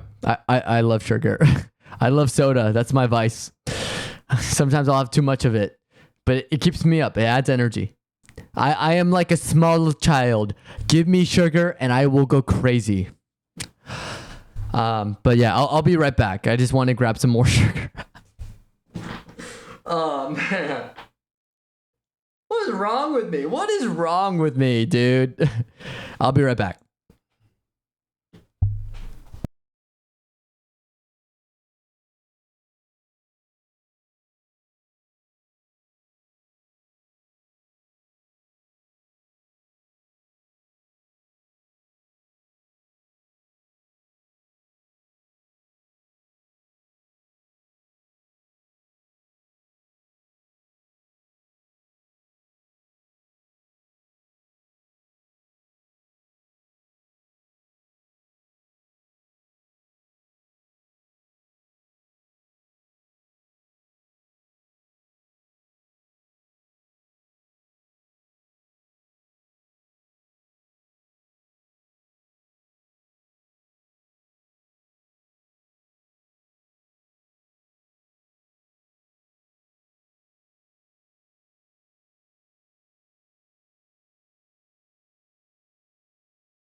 Guys.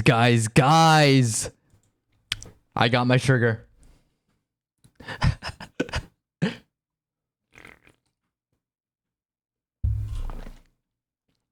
Oh, yes, I got my sugar.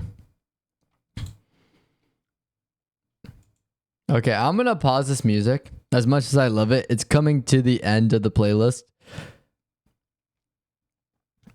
So let's do this. Aha! Let's change up the atmosphere. It was getting a little bit stale there. Oh man. Oh, if we're on the topic of Nintendo, by the way, let's share some tea, shall we? Not to the point where I am not going to be able to do some sponsorships with Nintendo in the future, but just some interesting things I've noticed. Like, for example, how expensive the fucking Switch 2 is going to be. At this point, just buy the Switch. Like, this is your chance. Buy the Switch. It's going to save you so much money. And you can get a lot of value out of it. I'm telling you, it's like gaming, in my opinion, I think is getting worse and worse by the day. Not because of the quality of the games, but the quality of life. Because, like, either the game is good and you just download it, but it's like a shit ton of gigabytes if you're like a PC gamer, you know? Or like now they're introducing, you don't own games anymore. You basically buy the permission to download said game. So it's not even a physical game anymore. It's not even yours. That's crazy to me. I'm like, what the fuck? That's so dystopian. You don't own games anymore. There's no such thing as physical copies anymore. They all own it still, and they could revoke it from you, you know, at any point. It's fucked up. And honestly, I see the future being free to play games like Genshin Impact, because a lot of people are going to get fucking tired of it and then jump to the free to play, which is also kind of a problem because they're predatory as fuck.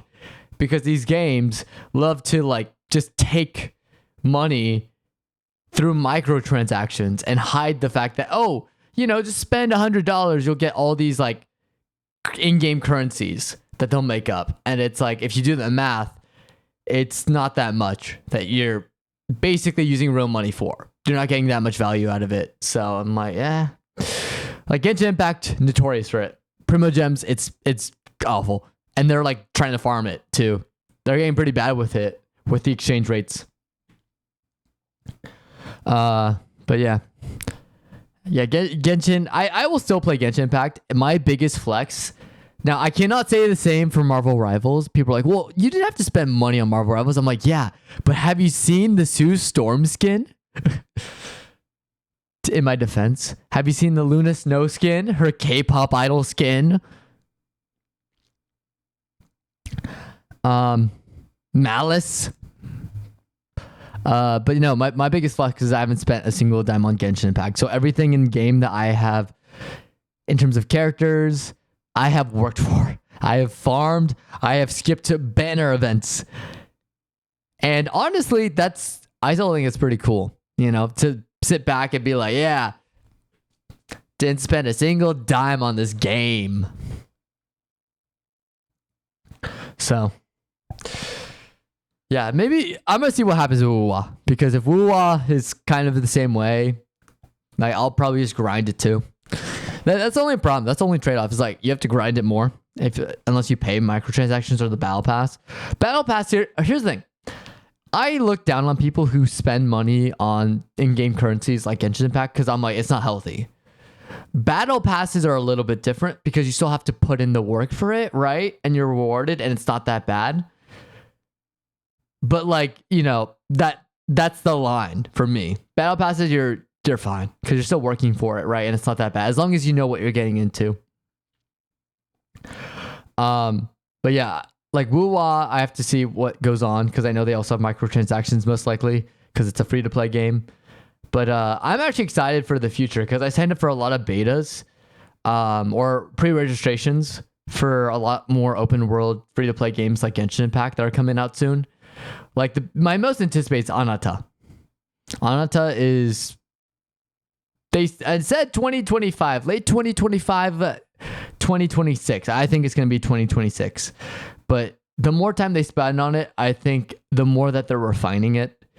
It's basically anime GTA, and I think that's going to be such a fucking sick premise. So I'm going to try and jump on that train when it comes out.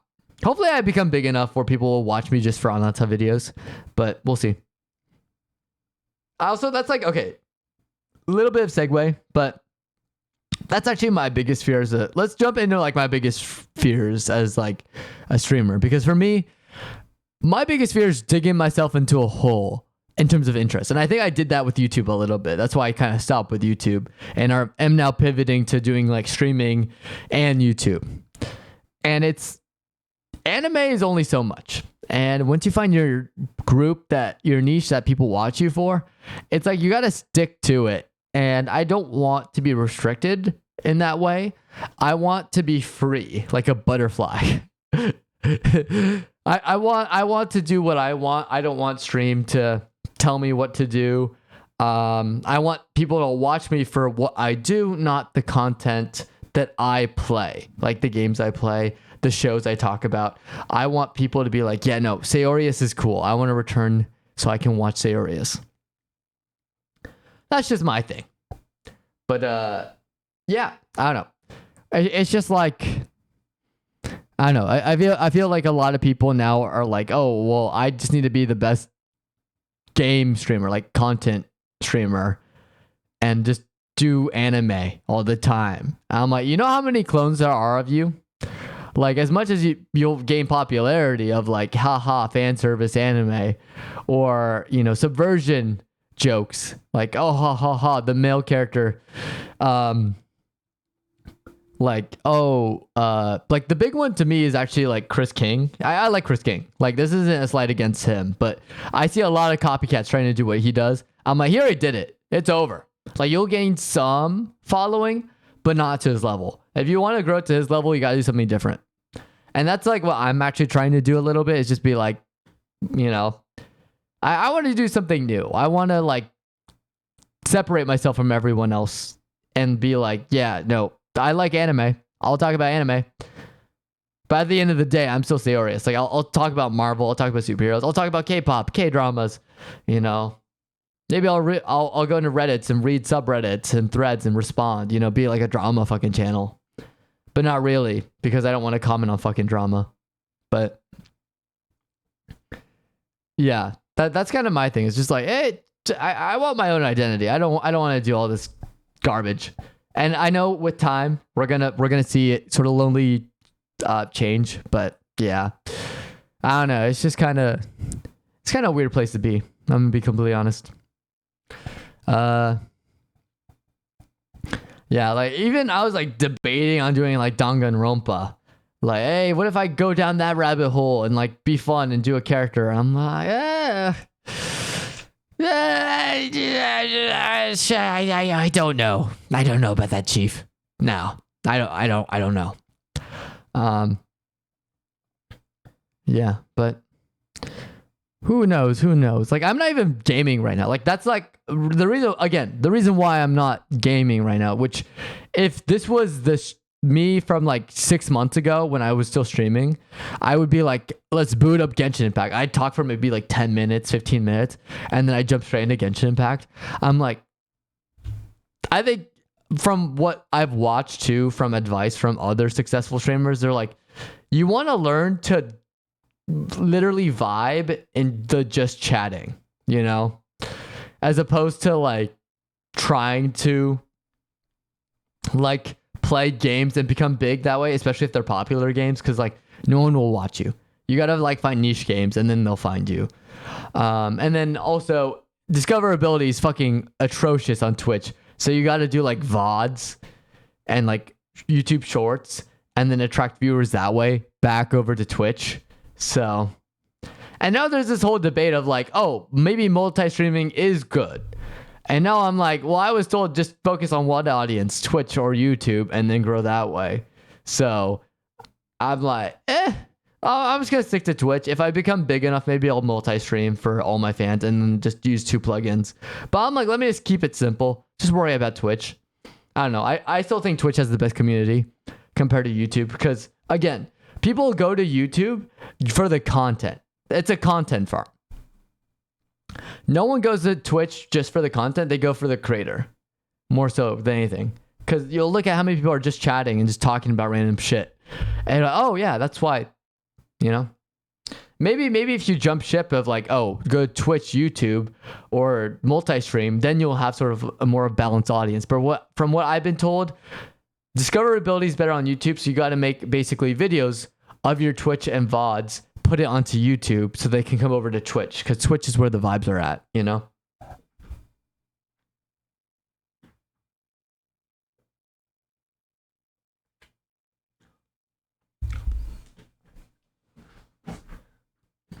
Yeah, I'm glad I switched the music because we still have 30 minutes. Yeah. Again, my goal is to stream until 10, so... the fact that I haven't run out of things to talk about just goes to show I think I've improved since then.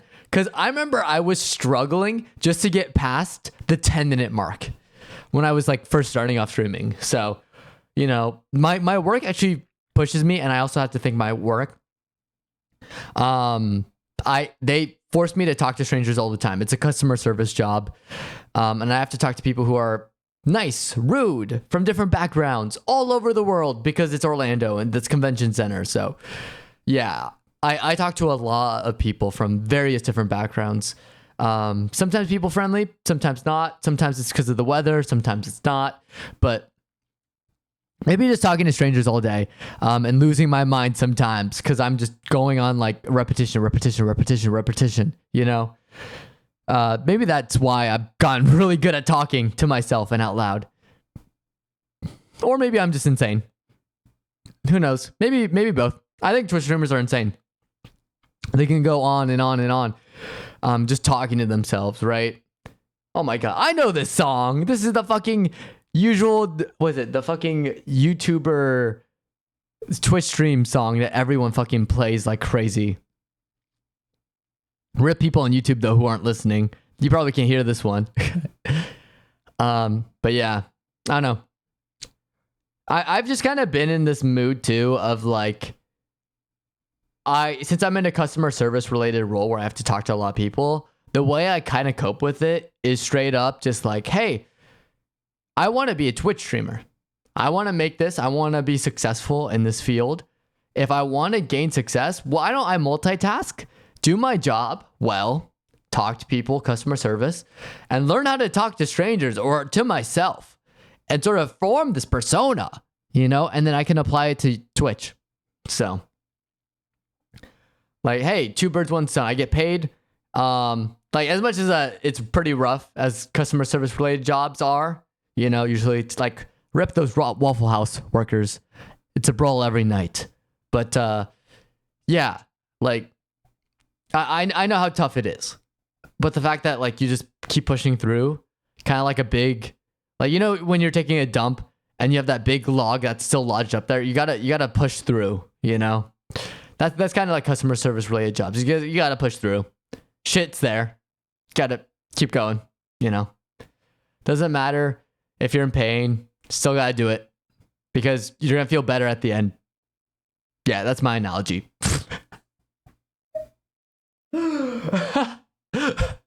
That was actually pretty good. That was pretty good. You can't lie. That was pretty good. That it may have been a shitty joke, but it was my shitty joke. But yeah. So well that's actually like kind of like my piece of advice too. Is like if you are wanting to become successful, it doesn't have to be Twitch or YouTube. Like if you're watching me being like, I want to be just like you, Sayorius, I'm like, well, don't, because I'm not successful yet. Like I may be completely wrong here. Like I'm not gonna make it. That is very much a possibility. Like don't look up to me when it comes to Twitch or YouTube. But what I will say is if you have to take my words is I think as long as you put your best foot forward and push yourself to be inventive and creative in whatever field you are in and try your best to succeed, like more honest than not, I think you're going to be just fine, you know? So just work hard, smile, have a positive attitude, and people will admire that and look up to you and you will do amazing things. So that's my Sayo talk of the day. You know, I need to do that. That was something I started a little bit earlier and then I got weirded out by, but I'm going to like bring it back. So one thing I talked to my friends about when I was talking about Twitch with them is I want to call ourselves the Sayo Knights. It's just something cool, you know? It's like the Sayo Knights. Like, hello, my Sayo Knights. That's how I'm going to lead every stream, you know, or a YouTube video. I just think it'd be fun, you know? Because it's like, it's kind of an us thing. It's something that we have together. You know what I mean? It's like a personal thing between us. And I'm like, oh yeah, my favorite thing to eat is Sayo butter. My favorite thing is a Sayo PB&J. You know? It's like, what does Sayo mean? I don't fucking know. It's just something funny that we can roll off the tongue. Instead of saying Sayorius all the time. That's kind of like a tongue twister there. But Sayo. Like Sayo Knights. Sayo Mayo is my username whenever I play Marvel Rivals.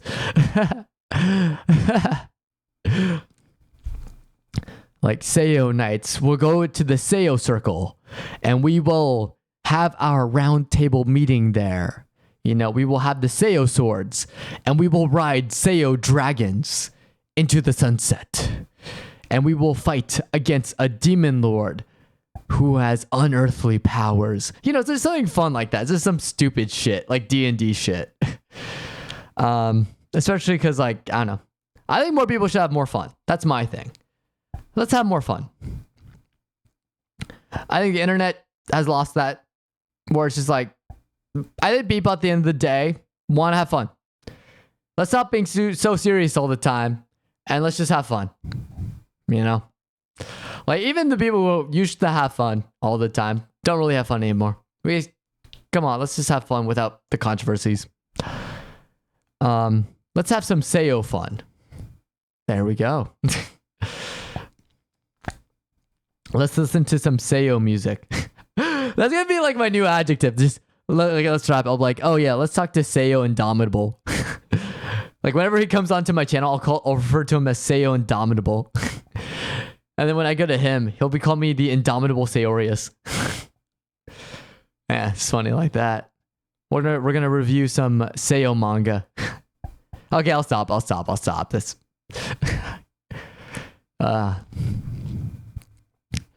But My point is, let's stop being Seiyo serious. Okay. I'm done. One thing I will say though that I think is really good right now, which I'm pissed off right now. So yesterday, I so the last couple weeks, I think I mentioned this earlier in stream, but I have been moving out of my old apartment, which was dorm living, into a new apartment. So now I have my own room, of course, blah, blah, blah, blah, blah. We've already went over this. But one thing that I kind of was upset by, or not upset, but just like kind of like, oh, really? Is I got so busy focused on doing all this fun stuff that, I just didn't have time to watch anime. So I had to catch up on a lot of the shows. And recently, I think this is one of my favorite shows of the season. I think it's up there for all time. It's called To Be Hero X. Phenomenal show. It combines 3D and 2D animation. And to me, this is the next level. I think this is the next stage of animation. And it is the same with Spider-Verse. It's the same with Arcane and other shows within that medium. Like, I think I've seen some pretty good things, like from the clips I've seen of Love, Death, and Robots. But yeah, no, it's just, I think it's crazy, the stuff that you'll see them do. But yeah, To Be Hero X, amazing, phenomenal show. Writing, top tier. Animation, top tier. I was surprised with the direction of the 4 of the episodes, and it was good. It wasn't like a bad direction. It was like, oh, this was not what I was expecting. This is actually pretty good. But I got pissed off because I thought I was so far behind. I start binging it and it's good. And then I catch up and I'm like, fuck. You know that feeling when you catch up to a show that's not done yet and you're like, I gotta wait weekly now? Really? I do that with webtoons all the time. I've caught up to so many webtoons and I get pissed off. I'm like, now I gotta wait weekly? Fuck. That's how I feel about Omniscient Reader's Viewpoint. I'm like, oh, it finishes great art. I can't wait to read the next chapter. You caught up. Which hype about the new drama. I know it's probably not gonna be as great, but the fact that they're putting still a lot of attention into it, I'm like, hey, if it gets more people to read Omniscient Reader's Viewpoint, I'm here for it.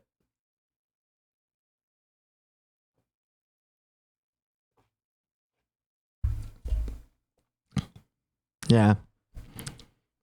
It's also supposed to get an anime.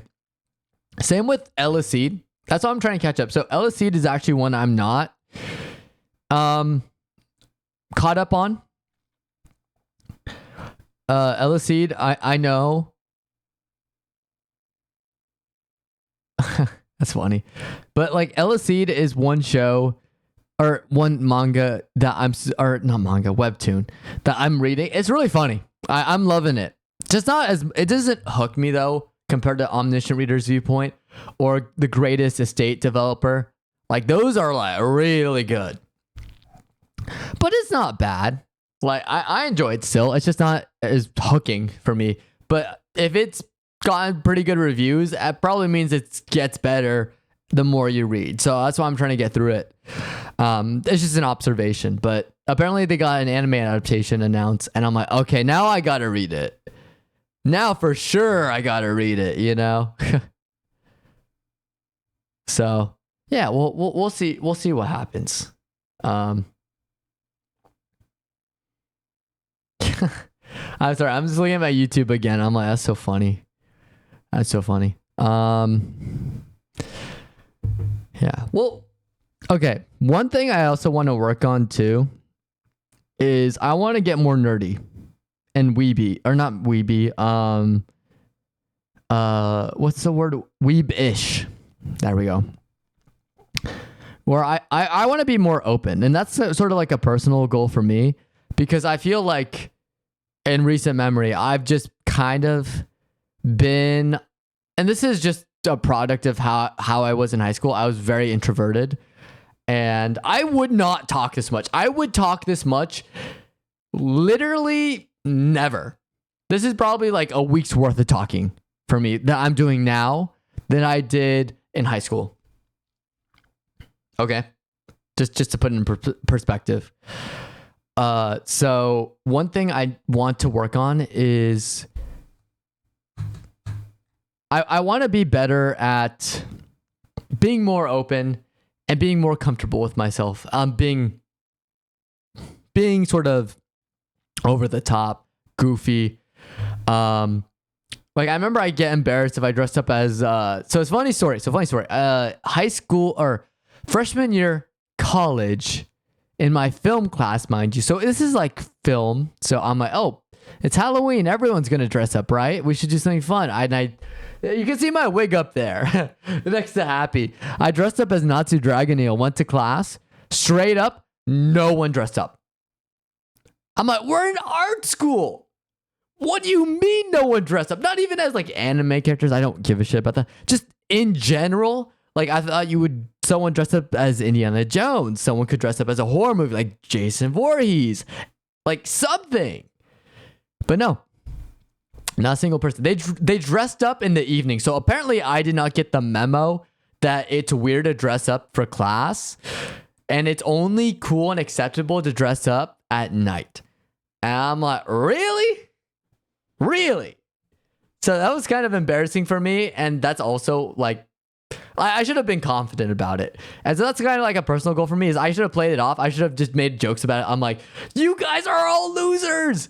Look at me. I'm the only cool one. I dressed up as Natsu Dragoneel, you know, not to that extent, but like I should have played it off cooler than I did. I was kind of like weirded out by it. I was just like, oh, I feel so, oh man. Oh, that's so painful.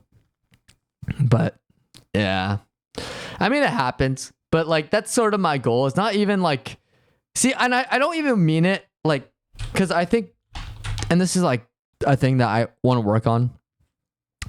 I love self-deprecation humor, but at the same time, I know it is very much not healthy if you do it too much, especially with it when it comes to mental health, and especially with like people who, because I have brothers and I've had conversations with them and they both agree like self-deprecation humor, if you do it too much and you're not in the right state of mind, it could be really bad. So we're like, let's make a pact where we just start working on not doing that, and instead let's work on like being a little bit overconfident in ourselves, you know, but like jokingly. I'm not saying be a dick about it. Don't be a fucking frat bro. And I can say that because I was in a fraternity. Granted, my fraternity was better than like usual ones, but yeah, like just, you know, being sort of I guess overconfident in a way, but it's like kind of a playful thing where it's like, oh, I'm the best.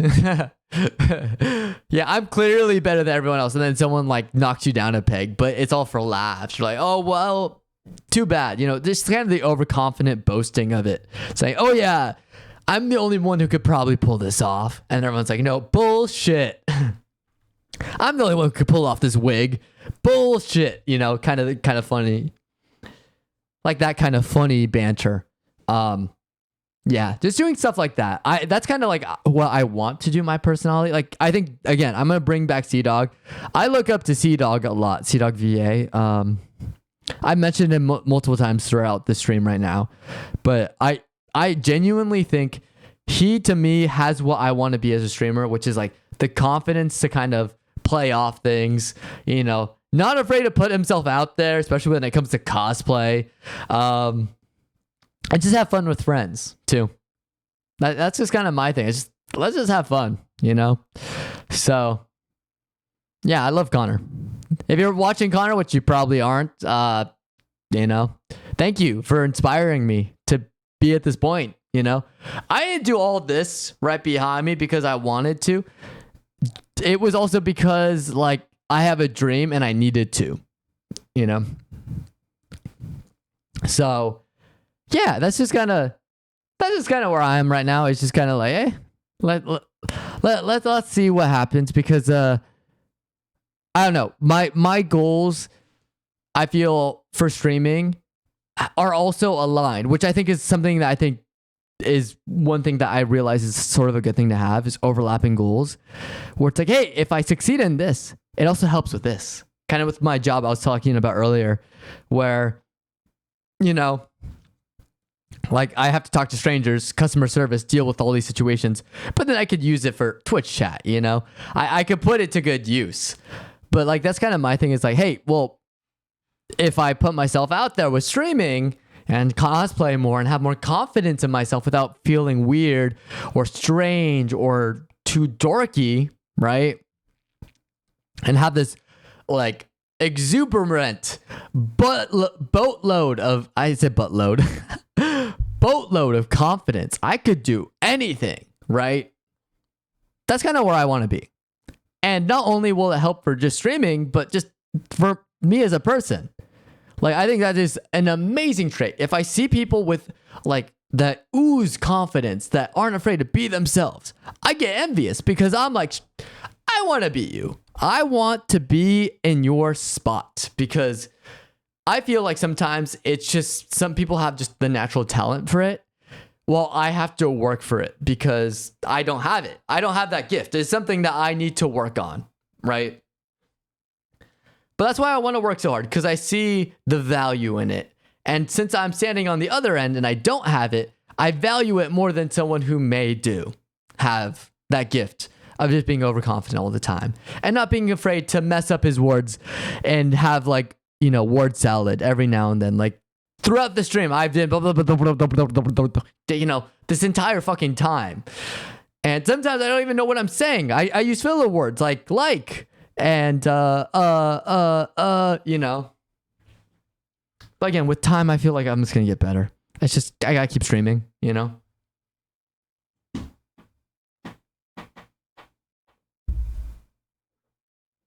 Also, what's weird? What's with the weird pauses? And also, I'm looking at my screen right now. In case you're wondering, I am looking to my right because I have a computer screen here. I have a 2-monitor setup right now. One in front of me, one to the side. The one on the side has my video, so I'm looking at myself when I stream. In case you're wondering why I'm looking there and not at the camera. Also, the lights right there, I don't want to be blinded, like, ah, you know, just like my eyes just like flare up, ah, kind of thing.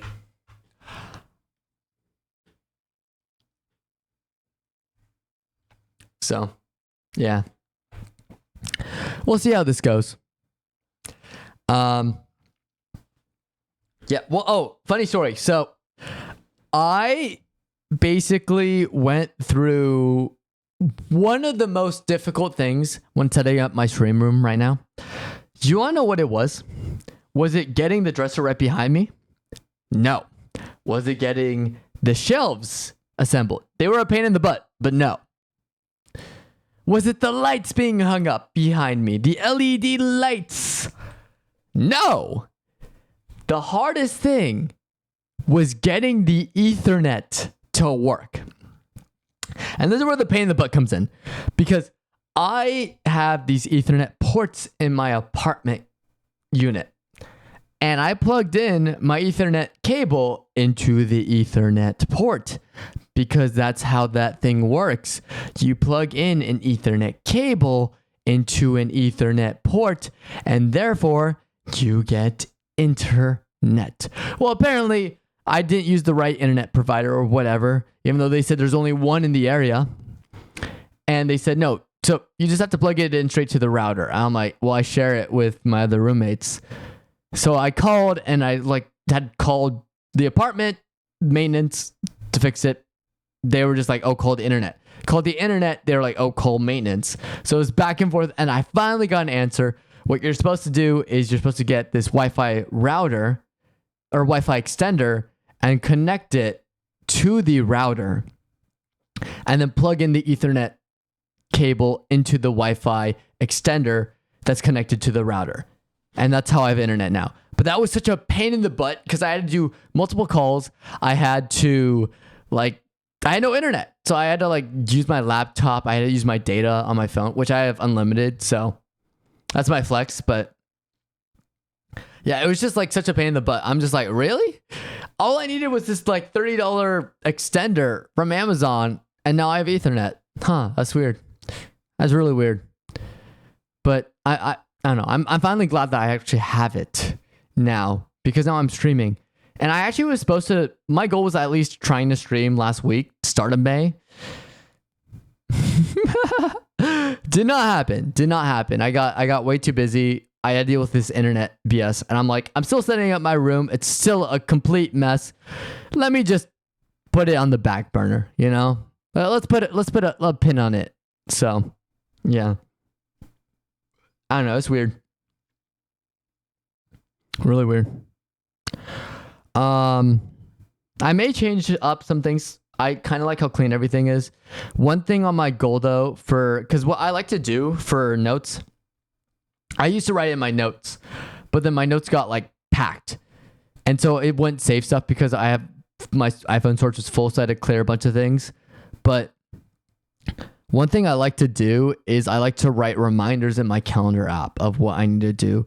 So for example, one thing is I did like, secondary. So I did like, build the shelf that's coming that I ordered on Amazon. And so that took several hours yesterday. It was a pain in the butt because those plastic things hurt and you have to push them down. And I was using my palm and I wish I had gloves because I was like screaming in pain every time to secure this thing right behind me. I mean, it pays off in the end because I hold a lot of storage, but my goodness, it was a pain in the butt. But then my next thing I put in my calendar is like, I want to start working out now because I've been pretty bad about that and I want to stay healthy, especially if I want to cosplay. I want to I won't announce it yet because I want it to be a surprise, but one of the characters I'm going for is very fit. And I think it's also a fun goal to have is, I'm trying to go to MegaCon with this character and it'd be cool as if I work out and then the payoff is I get to go in costume as this guy, especially because I'm kind of out of shape right now because I've just been eating out. I've been pretty bad because I don't have any pots or pans because I just moved into this place. But now we do.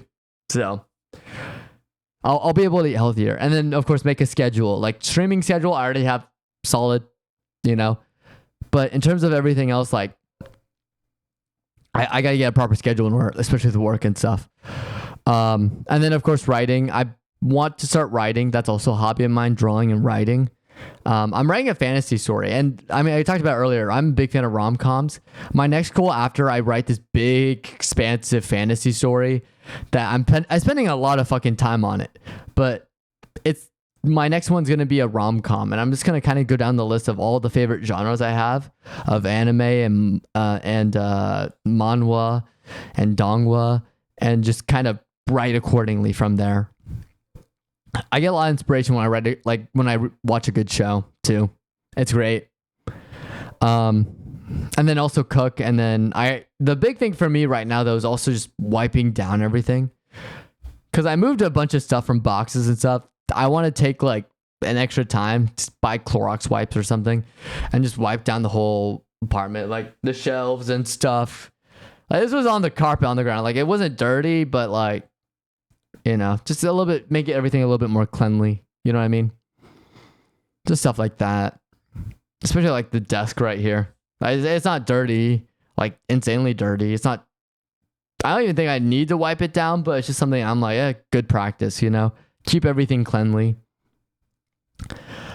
But yeah, I don't know. We're going to see where the night takes us. But for me, it's also like a matter of what ends up happening in the future. You know what I mean? Because like there are times where I feel like I will have less energy to stream. And my goal is like, look, I'm going to make exceptions for when I have to vacation / spend time with friends or family. And I literally cannot stream then. Like I'll try my best, but sometimes I won't have internet connection. So I can't stream. So what I may do or plan on doing is give you guys a heads up and then do like a big video that I'll post when I'm gone. You know what I mean? Just something like that. Or for example, like one thing I want to work on is like if I end up getting late from work, giving you guys the proper heads up to be like, hey, Stream is starting late. Apologies, kind of thing. But yeah, also like, I don't know. I like the music choice of just going on and finding, but like having like an official like background music sound would be cool. But also like, I don't know, doing something fun with just sort of getting into like a routine of like getting like familiar sound bites and stuff, and also going crazy with YouTube Shorts. I think would be really cool. And hopefully if I work hard enough and I keep doing these chats, right? The goal is to eventually get some chatters in at least. And then once they stop by, I'll have an active chat. And then I think it becomes a little bit easier, to chat. And then what I've been told from big streamers is actually once you get to a certain level where the chat is going crazy, it gets really hard to like pull from chat again. It's much easier to respond to everyone one by one if it's like a slow chat. But once you have a fast chat, if you get big enough, it goes crazy, But yeah, I don't know. I think also, it'd be fun. So here's the thing. I'm a California native. My apologies, Florida. I know I'm a California refugee. But as much as I have problems with my state, and there are a lot, don't get me wrong, I still have a soft spot for California, especially when it comes to cool events. But one thing I've always wanted to do, and I think would be really cool, is go to TwitchCon. And I know probably it's going to be a little bit like I'm already thinking ahead of being like, oh yeah, I'm already going to be a big streamer. I'm not even talking about being like going as a streamer. Like who knows? I may not make it big. Again, it could not work out. That is very much a possibility. I still may be streaming, and by January, like right now, I have no one chatting right now, which is to be expected, but I could also have no one chatting by January, and I could be sticking to my schedule and doing nothing wrong, So it really depends. But yeah, like we'll see what ends up happening. But I think it'd be fun if I just go and live stream me going to TwitchCon. I think that'd just be fun because I've always wanted to go, and then we could do some fun things like just meet people, and I could live stream it. Just like as a attendee, not even as a person that's featured, front page or anything. So I don't know. I know Twitch is also kind of on. Okay, let me address this right now. Oh, but real quick. Looks like it's about to end. So let me change the music real quick. There we go. Which is funny. This like little score here for everyone watching the live stream. The score here, despite, the topic at hand. So Twitch is in a little bit of trouble from a lot of people at Twitch, big streamers, advertisers, the whole gambit. And trust me, I am completely aware of it. As much as I don't want to be involved in the drama, because again, it's all political. And I think you already lost, in my opinion, if you get political, like in a political conversation or debate, because it's just like, well, now you have people like, here's my thing with politics. You're going to have people who love you and you're going to have people who hate you. And it's just because you get political. That's it. No matter what you choose, people are going to hate you. People are going to love you. It's just how it is.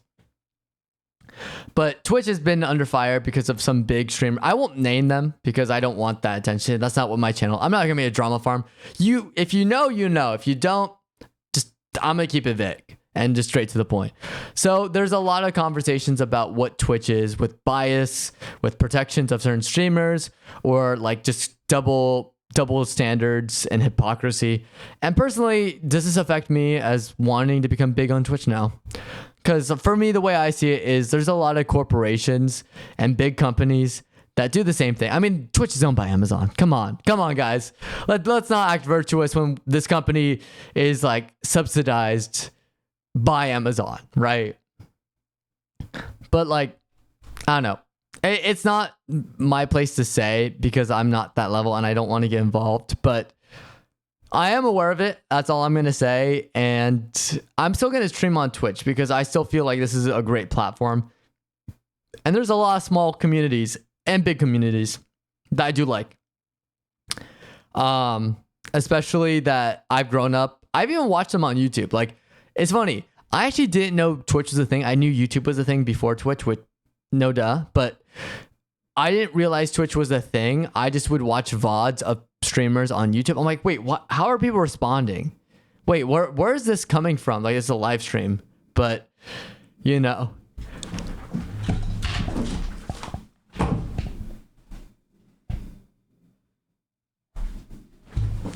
Fly Nimbus! Yeah! Dude! Dude, how's it been? Holy shit! Guys. I also have to say, this guy right here, Fly Nimbus, he's the fucking GOAT. Alright? He's the fucking GOAT. Damn. Dude, you made me break my mic. Holy shit. I know, I think no, I gotta fix it somehow. Oh no, I did. Cool. Yeah. So Fly Nimbus here. Here's the thing. I will say this now, and I will say this throughout my entire time streaming. Yeah, running in place, you need to get some motion back. Dude, you're fine. I've seen what you've been doing. Like, I don't think you're running in place. I think I've seen you been working out. I've seen you been doing a lot. Like, this guy right here, like, I'm going to be honest. There are times where I feel like completely like gone when it comes to streaming or content creation. I see what this guy does. Like, this guy wrote like 3 books. He's writing another one. You know, and he look, he likes to downplay it a little bit. But I genuinely do look up to Fly Nimbus here.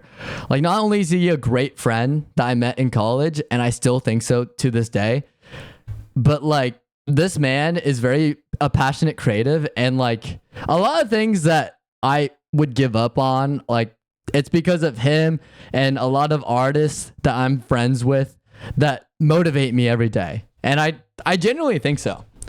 Like, the reason why I wanted to continue streaming is because, like, we both have this shared goal of we're going to make it big. Perfect. And, like, every time I, like, give up on streaming, I'll watch his stream and I'll be like, yeah, no, I have to get back into it. I can't break our promise. So, yeah, dude.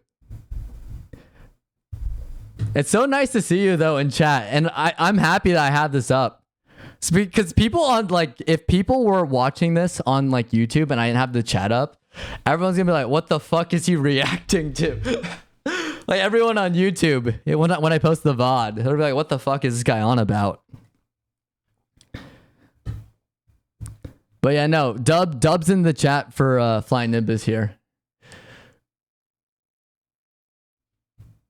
Bro got jump scared by a ghost on YouTube. No. I'm just saying. Yeah. Oh, wait, no. I know what you're saying. Yeah. Well, people are going to be like, what the fuck is this guy reacting to? Which is what my point was I was saying earlier is like, I didn't know Twitch was a thing when I was watching YouTube videos. So when streamers would post their VODs, I'd be like, who the fuck are they talking to? Like, you know, like Moist Critical doesn't post his chat. So I'd watch him. I'm like, what the fuck is he talking to himself? I didn't realize Twitch was a thing until like I started getting more online, right? So I'm just like, what? Like, it makes them seem crazy. I'm like, is there something I'm missing? Like, it's like a sixth sense. I'm like, I feel like I'm missing something. And then I realized Twitch was a thing. And I'm like, oh, there's this whole another platform. And then I started watching Twitch. And then I immediately jumped back to YouTube because I find their VODs more entertaining. Yeah. Well, that's what I'm going to do. That's what I'm saying. But what I'm saying is like, if I posted the VOD to YouTube and I didn't have the chat displayed like this, like people would be like, what the fuck is he reacting to? Like, who is he talking to? You know what I mean? He's like, what the fuck is this guy doing? You know, that's all I'm saying. It'd just be funny because he's like, it's just like me when I was like watching YouTube. I'm like, what are these guys reacting to? Like, where are they reading? Where are they getting this information from? Like, like they're just getting mad at a ghost. Because I usually just watch the reaction videos, and I didn't realize sometimes they'll have like Twitch chat running in the back, you know?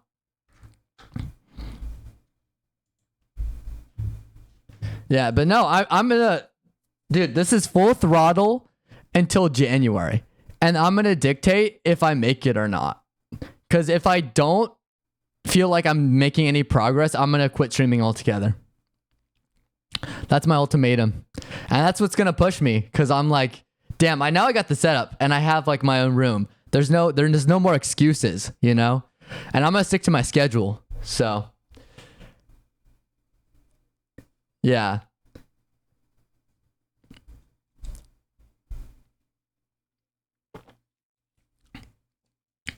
Not sponsored by Dr. Pepper.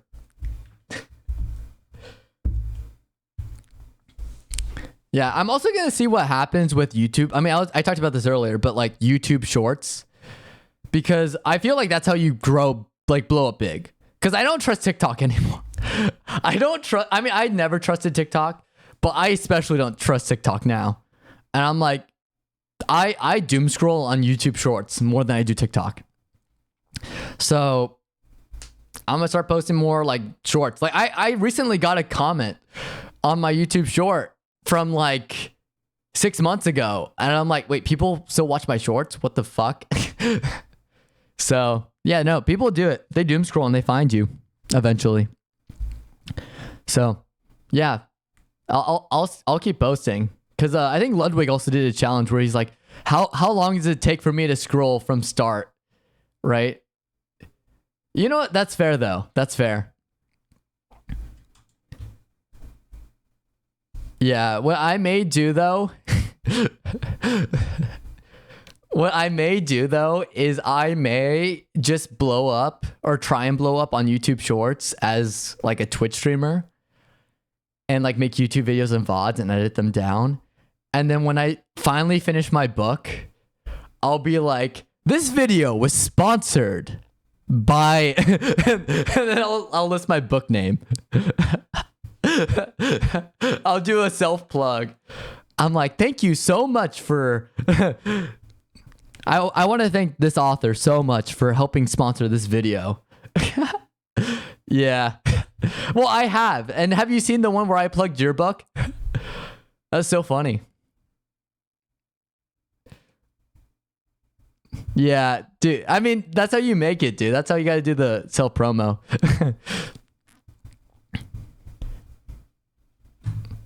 Yeah, do something fun like that. Yeah, pull it out of the oven. See, that was good, but you got to level it up, okay? You got to pull up the book out of the oven and it's on fire, you know? And you just act like everything is normal and then you put it on the kitchen. Like, damn, this book is fire.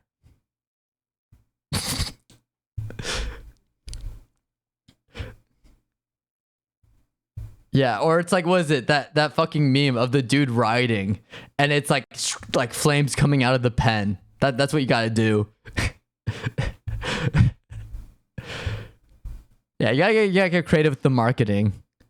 Cause like, I don't know. In recent memory, I've seen actually some pretty good marketing stunts. Like, I think the Mission Impossible one right now is pretty good, but the Thunderbolts one is going crazy.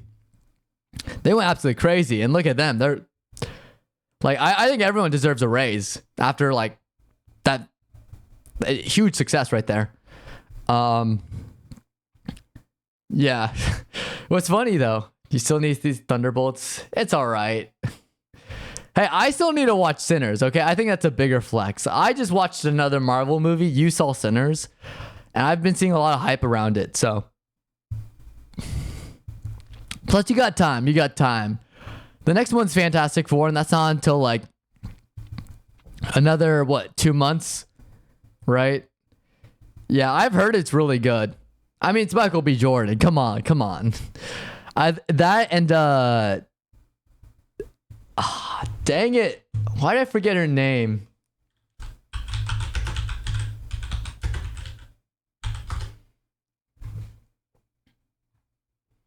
Haley Steinfeld. Yeah.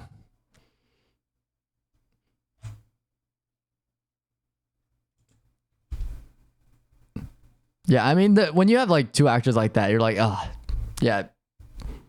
They're both super talented. So, also, like, from what I've seen from the promos, it looks like, and what I've heard online too, it's like a big hit, but the fact that it's like an original film too is like huge.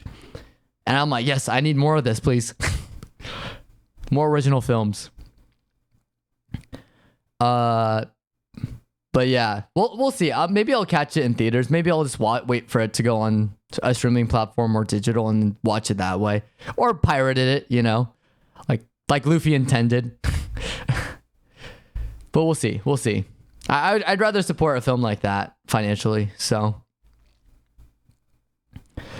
but yeah, I don't know. I've said this before. See, that's the problem though, right? Also, I can't really say the second part. I neither condone I neither support or yeah. Dude, I'm still on the clock, dude. Yeah. Dude, I'm still scared of it, dude. I'm scared of it. I have something to lose. Like I'm not in the clear yet. You're forgetting. I have an image to uphold, okay, sir? I think Disney is great. I would love Disney to I think Disney is an amazing company, and I think they have done a lot of amazing things, and I would encourage them to when they receive a little bit of criticism, to help make those changes in a very positive way that I think would benefit not only the company but everyone else. Yes, that is my answer. That is my answer to that, sir.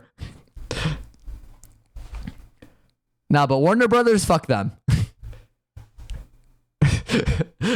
Fuck Warner Brothers. I can say that. Fuck Warner Brothers. We hate Warner Brothers over here. Yeah. Like, how could you do that to your animation catalog? And like those poor DC films like Batgirl, like really? Yeah, they had it, dude. Like they had it and they fumbled it bad. But you know, at least Sony got us, you know? At least Sony has the Venom verse. Oh wait, no, they don't.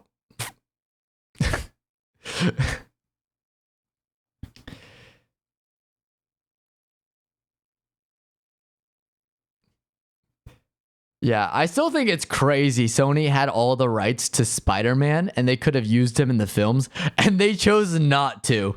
That's what's crazy to me. They're like, nah, we got this with Craven by himself. It's like, what? What the fuck?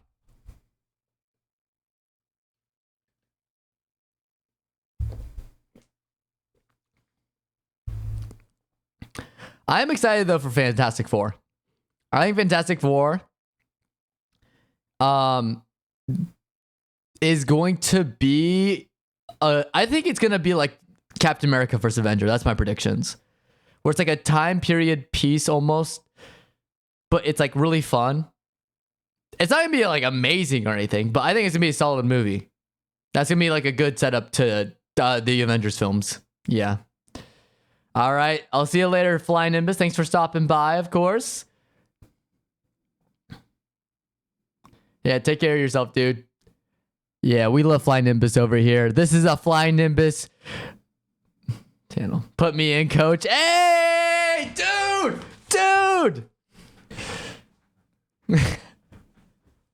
What's up, Dodudit? What's up? I knew you were gonna stop by too. You said you were gonna stop by. What took you so long?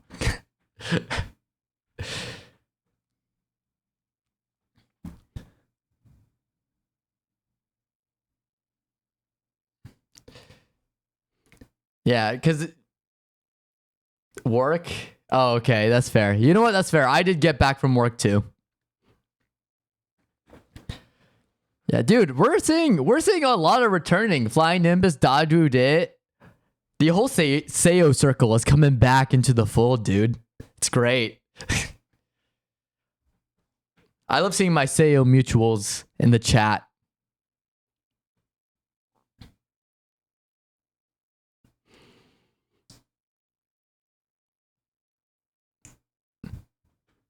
Yeah, we're also going to see. So, you know what's funny?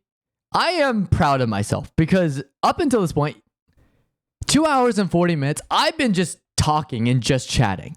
That is huge for me because I've been really bad about it. Yeah, mac and cheese.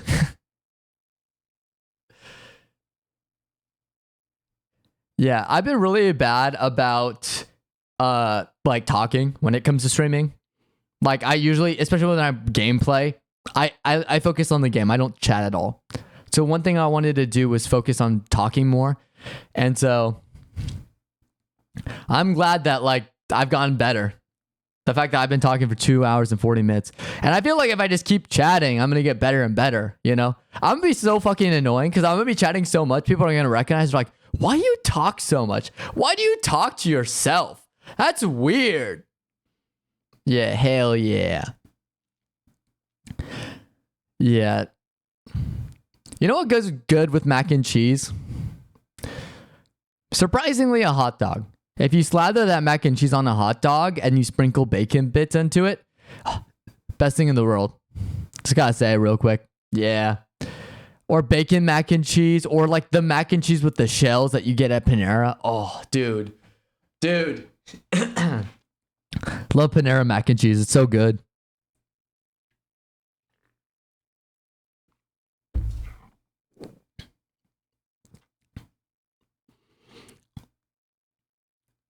Oh, dude, but like spam and mac and cheese. Yeah. See, I've had spam with mac and cheese. I've also had spam with ramen. Surprisingly good combo. Yeah, if you bake the spam and you eat the ramen and you cut up like you eat it on the side, so it's almost like a separate teriyaki dish. It's really good. Honestly, spam is such a it's such a struggle meal, you know? Did I use that right? I feel like hold on. I need to look this up before I make a mistake, you know?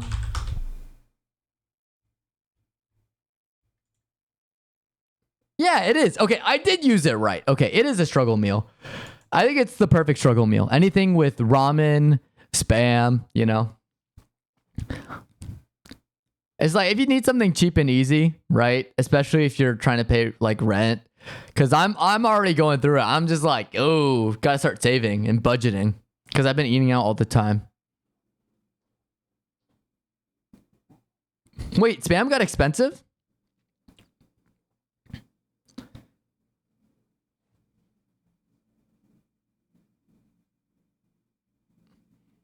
Yeah, but here's the thing though. The way my brain works when it comes to struggle meals, what I'll do is I'll make like a buttload of ramen and spam, and then I'll save enough containers so if it's like, wow, this is 3 times more expensive than it usually is, I'll separate to 3 separate days so it's 3 separate meals. And that's my secret, because then you're like, well, you're not paying for 1 meal, you're paying for 3 meals. You may hate it because it's the same meal over and over again, but you save money. Yeah, you gotta spread out the spam then if it's getting expensive. Yeah, I gotta chop it up.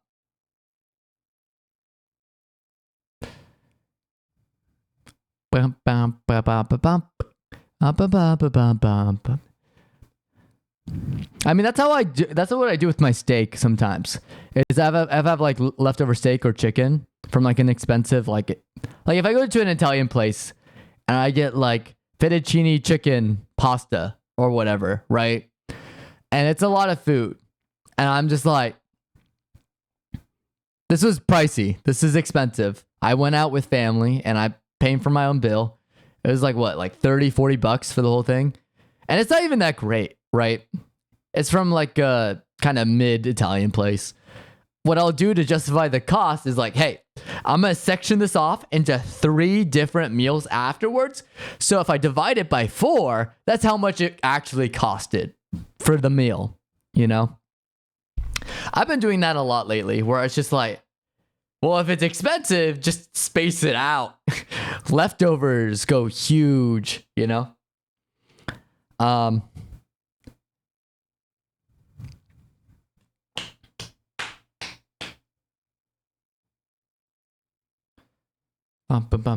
actually vibing. Damn. Yes, sir. Yeah, you know it. You know it. Yeah, okay, if you really want a struggle meal though, my favorite go-to is, so I've been obsessed with cooking these spicy chicken nuggets, like they're like Korean style. So basically you have to buy all these like Asian ingredients just for the sauce. And then what you do is you buy this Tyson bag of, you could buy like a Tyson bag of chicken nuggets and you throw them on the grill and then you slather the sauce on them as you cook them. And then you put them away, add like sesame seeds, like sprinkle them over and then put them away. They can last up to like, I kid you not, they can last you up to like 2 whole weeks of just straight that for dinner. If you really wanted to, you can make like a ton. And since they're chicken nuggets, you just, yeah, drop the recipe and stream. Do a cooking stream. I have to wait. Because we just bought new pans. So I got to put away everything. But I will do a cooking stream eventually. Yeah, that sounds fun. Yeah, no, I've been thinking about it, dude. I think cooking streams are fun. Yeah, like honestly, and it's cheap too. Because all you need to do is buy ingredients for the sauce. And then once you buy the ingredients for the sauce, you just keep making the sauce. Like I'm so tempted just to bottle up the sauce and just use it. Like every so often, just like put a little bit at a time. And you basically just coat the chicken nuggets and then throw it on the stovetop. Yeah, I think I got it from a TikTok. So it was a Facebook post. A Facebook reel. I gotta pull it up, but I have to dig for it. It's hidden away, but yeah.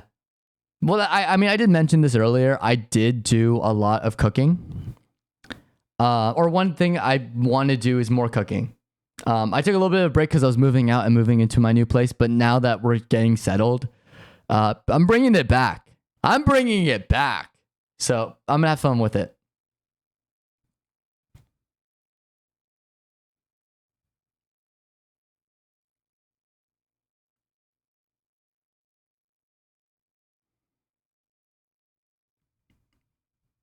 Bum, bum, bum, bum, bum. I'm vibing to this music so hard. Poor YouTube my YouTube crowd's not gonna be able to hear this. That's why you gotta, well, I already fucked that up. That's why you gotta tune in to my Twitch stream. Cause then you can hear the music. But yeah, no, we'll see. Maybe I've also been looking up one thing I want to tackle next for my, not cooking stream per se, but just cook in general, is I gotta save up money though, because I have to buy like the tin. I found this really good recipe for this mango cheesecake. And I want to attempt making a cheesecake from scratch. That just seems so fun. And it looks pretty easy. You just toss a lot of ingredients in the blender. Then I think you throw it in the oven and in the fridge. But I'm like, dang, if I could make cheesecake, that'd be awesome. You know? I mean, I made pizza before, but baking is actually pretty freaking difficult. I gotta say, compared to actual cooking. Like cooking meat's actually easy. I like the things I thought about cooking that were like easy are much harder than they actually are. You know what I mean? Because like the cooking meat on a grill, like a stovetop, easy. Chicken, easy. You know? What's hard is cutting vegetables. What? Why is cutting vegetables so hard? What? Same with like just prepping stuff. Like that takes the most time too. I'm like, really? Like, I'm struggling cutting through these vegetables. I kind of want to cut steps and not cut as much, you know? Yeah, cheesecake is fire. I love cheesecake, dude. Yeah, but like I also want to eat healthier, so I'm like maybe hold off on the cheesecake because then I feel like if I master it, I'm gonna be making that shit every single fucking day, and that's bad for me. Like all those Sayo calories in me. Oh my goodness.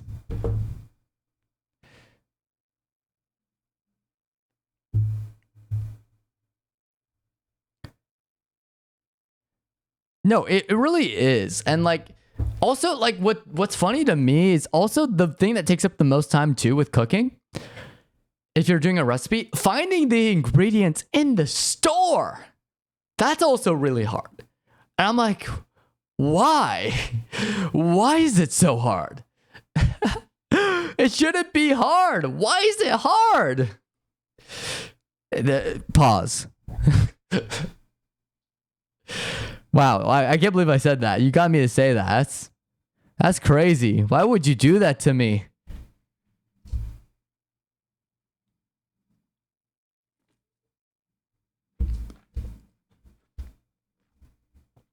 Moving on. What I also learned was pretty hard to make. I thought it was easy because it's so small. Flan. I tried making flan from scratch with the help of my parents. It's tough. Yeah, flan is pretty tough to make. I also learned what was the other thing that was pretty hard to make? Oh yeah, making an actual pizza. A pineapple pizza. That was hard. I didn't realize how much you had to like take a step back. And I think I used the wrong like tin size because that was the only one I had or was able to find. I should have gotten a bigger one, but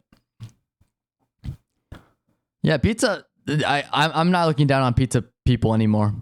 I never did, but like I have more respect for them. That's all I'm saying. So, nah, but that's crazy though. I'm trying to think what else. I mean, I want to cook ratatouille. I haven't actually had ratatouille before.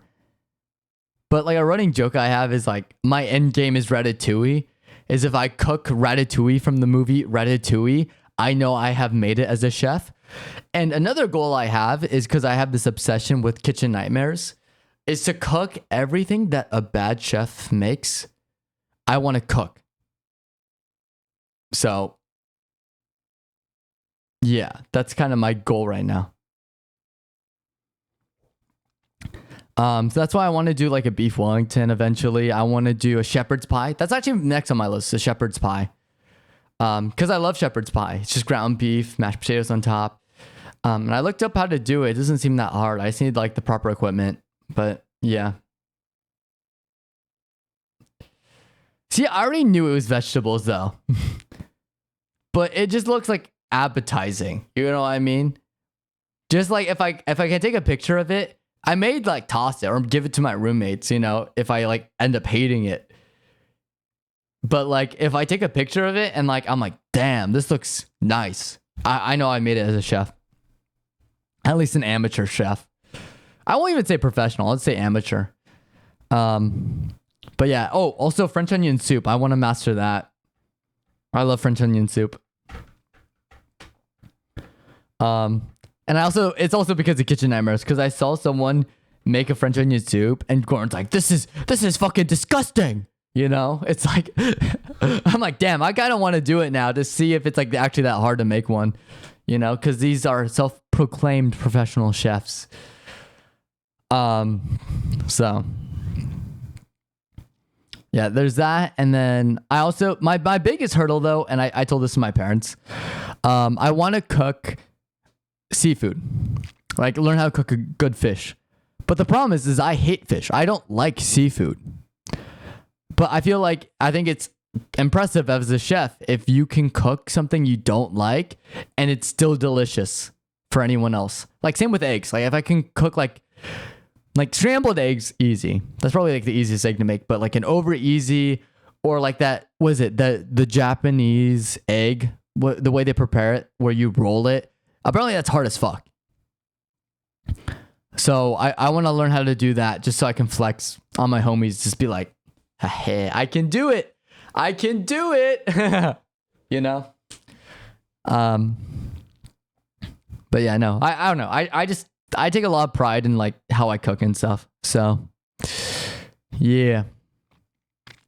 Yeah, I even got a chef's apron. I bought one because I'm like, hey, I'm cooking more. I probably need one. Especially if I have like white shirts on. And also I just think it's a funny gag where my roommates will walk in and we'll like see it.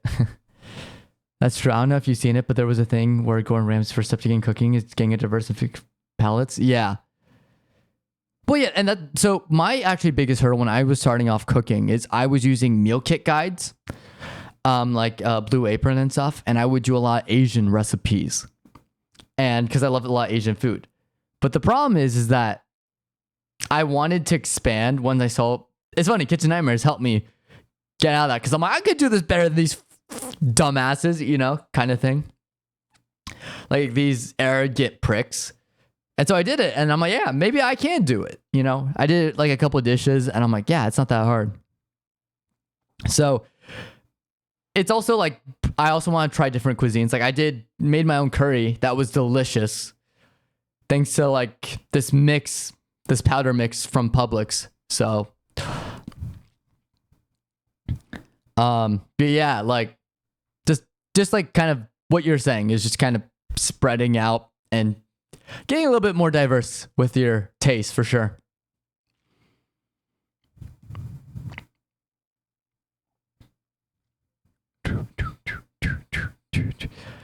Like, I'm trying to think of what else.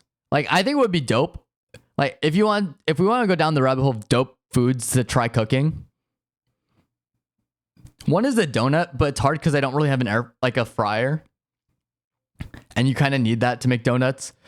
So probably not. But one thing I want to tackle, ice cream from scratch. I think it's a pretty big flex if you can make ice cream from scratch and it tastes good, you know? Because then if you do ice cream and then you can bake your own cookies, because cookies are probably easier to make than ice cream, right? Then you have some ice cream cookie sandwiches. And then you're known as an even cooler person, especially with Florida. Because Florida right now is like, today was 102. It's fucking insane. But like, imagine being the guy who can make ice cream sandwiches and then ice cream cookie sandwiches. Apologies. That's like a big flex.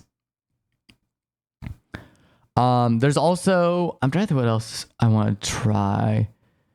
Like just going down my favorite foods. Spaghetti I haven't tried. I think I could be able to do it though, because I made ramen before. Like it's just boiling noodles. It's not like the most difficult thing in the world per se. But I'm trying to think what else. There's that. There's, I don't know. Maybe making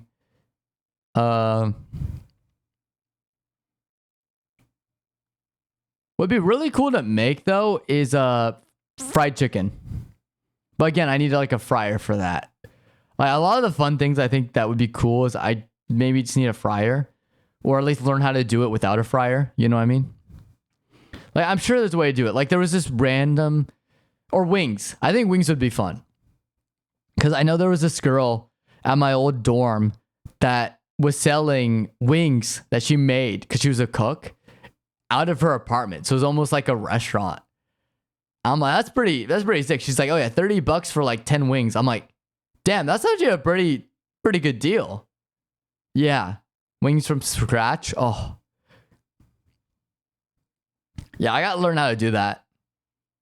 Like it just takes like so much skill, and that's why I have so much appreciation. There's like people like, oh, like I'm making this like, especially with hole in the wall places. Like so funny story. So I was in South Korea. This was a couple summers ago with some friends, and we stopped by. We put in directions to this restaurant, and we thought it got really good reviews, and we went to it. So we found this restaurant. We went inside, and it was raining. It was downpouring, so it was kind of crazy. But it was this tiny little shack, and they had amazing curry. Turns out this was a hole in the wall place. We went to the wrong restaurant. The right restaurant was right next door, but the place we went to was still really good. And that's why I have a lot of respect for like small places, because like it's just a tiny shoebox thing. You know, people like walk past it all the time, but sometimes they serve delicious food, you know? Like some people can be amazing. They're so talented, especially with food. Like I've known like food trucks. Like food trucks insane. Like some of my favorite food items come from food trucks. Like I go sometimes when I go to Mexico, or the times I've been to Mexico, I like going to the taco truck. Cause like they know what they're doing. They can make some mean tacos. And I look at Chipotle and I just shake my head. I'm like, no, you're not them. You're not them. And they do it for cheaper too. They do. They just have that touch, you know? Yeah. But, oh, and also surprisingly, you know what has really good food? So I went to Universal. This was like 3 weeks ago with one of my old roommates.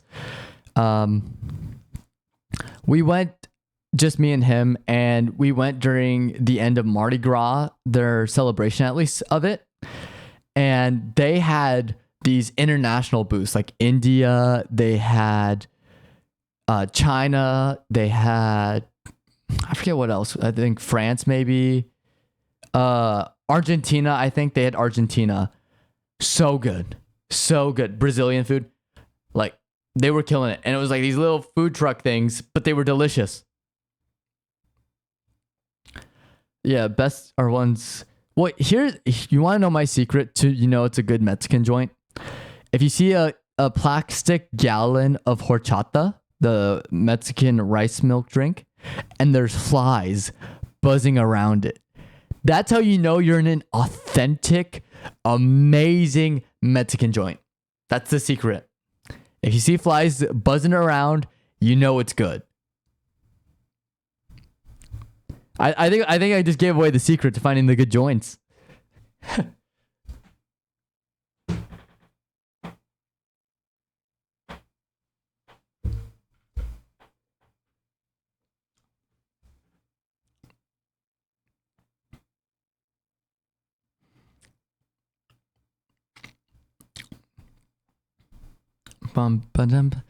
You want to know something fun? If the restaurant doesn't look... Well, it's just like, if you walk in and you can tell that it's family owned, right? Or like everyone's friendly with each other, but like, you know, in a nice kind of way. Yeah. Either that or it's not a Tex-Mex chain. That's the secret, right? Or like not the fake. They're capitalizing on some festivities. Or better yet, if they have Day of the Dead decorations and it's the middle of April. Perfect place. You found it.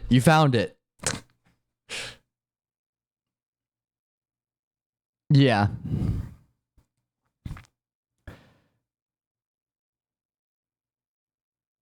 Or like, I've seen some where it's just out of the garage. That's the restaurant.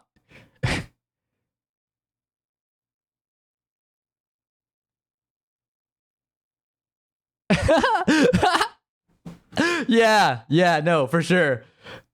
Yeah, the stubborn old lady who doesn't want to retire.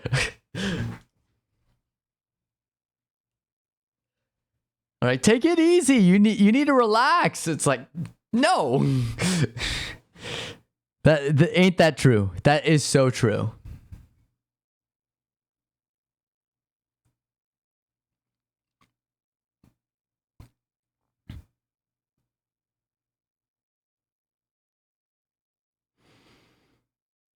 Yeah, or you know what? Even better, better yet, you have kids running around, right?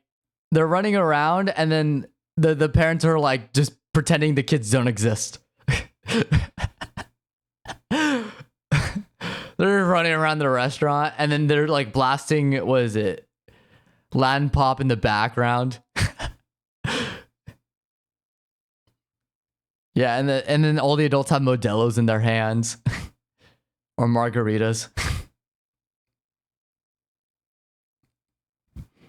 And then you know you made it if you have kids running around. Better yet, you know you made it if the ground is dirt. Sometimes those are the best places.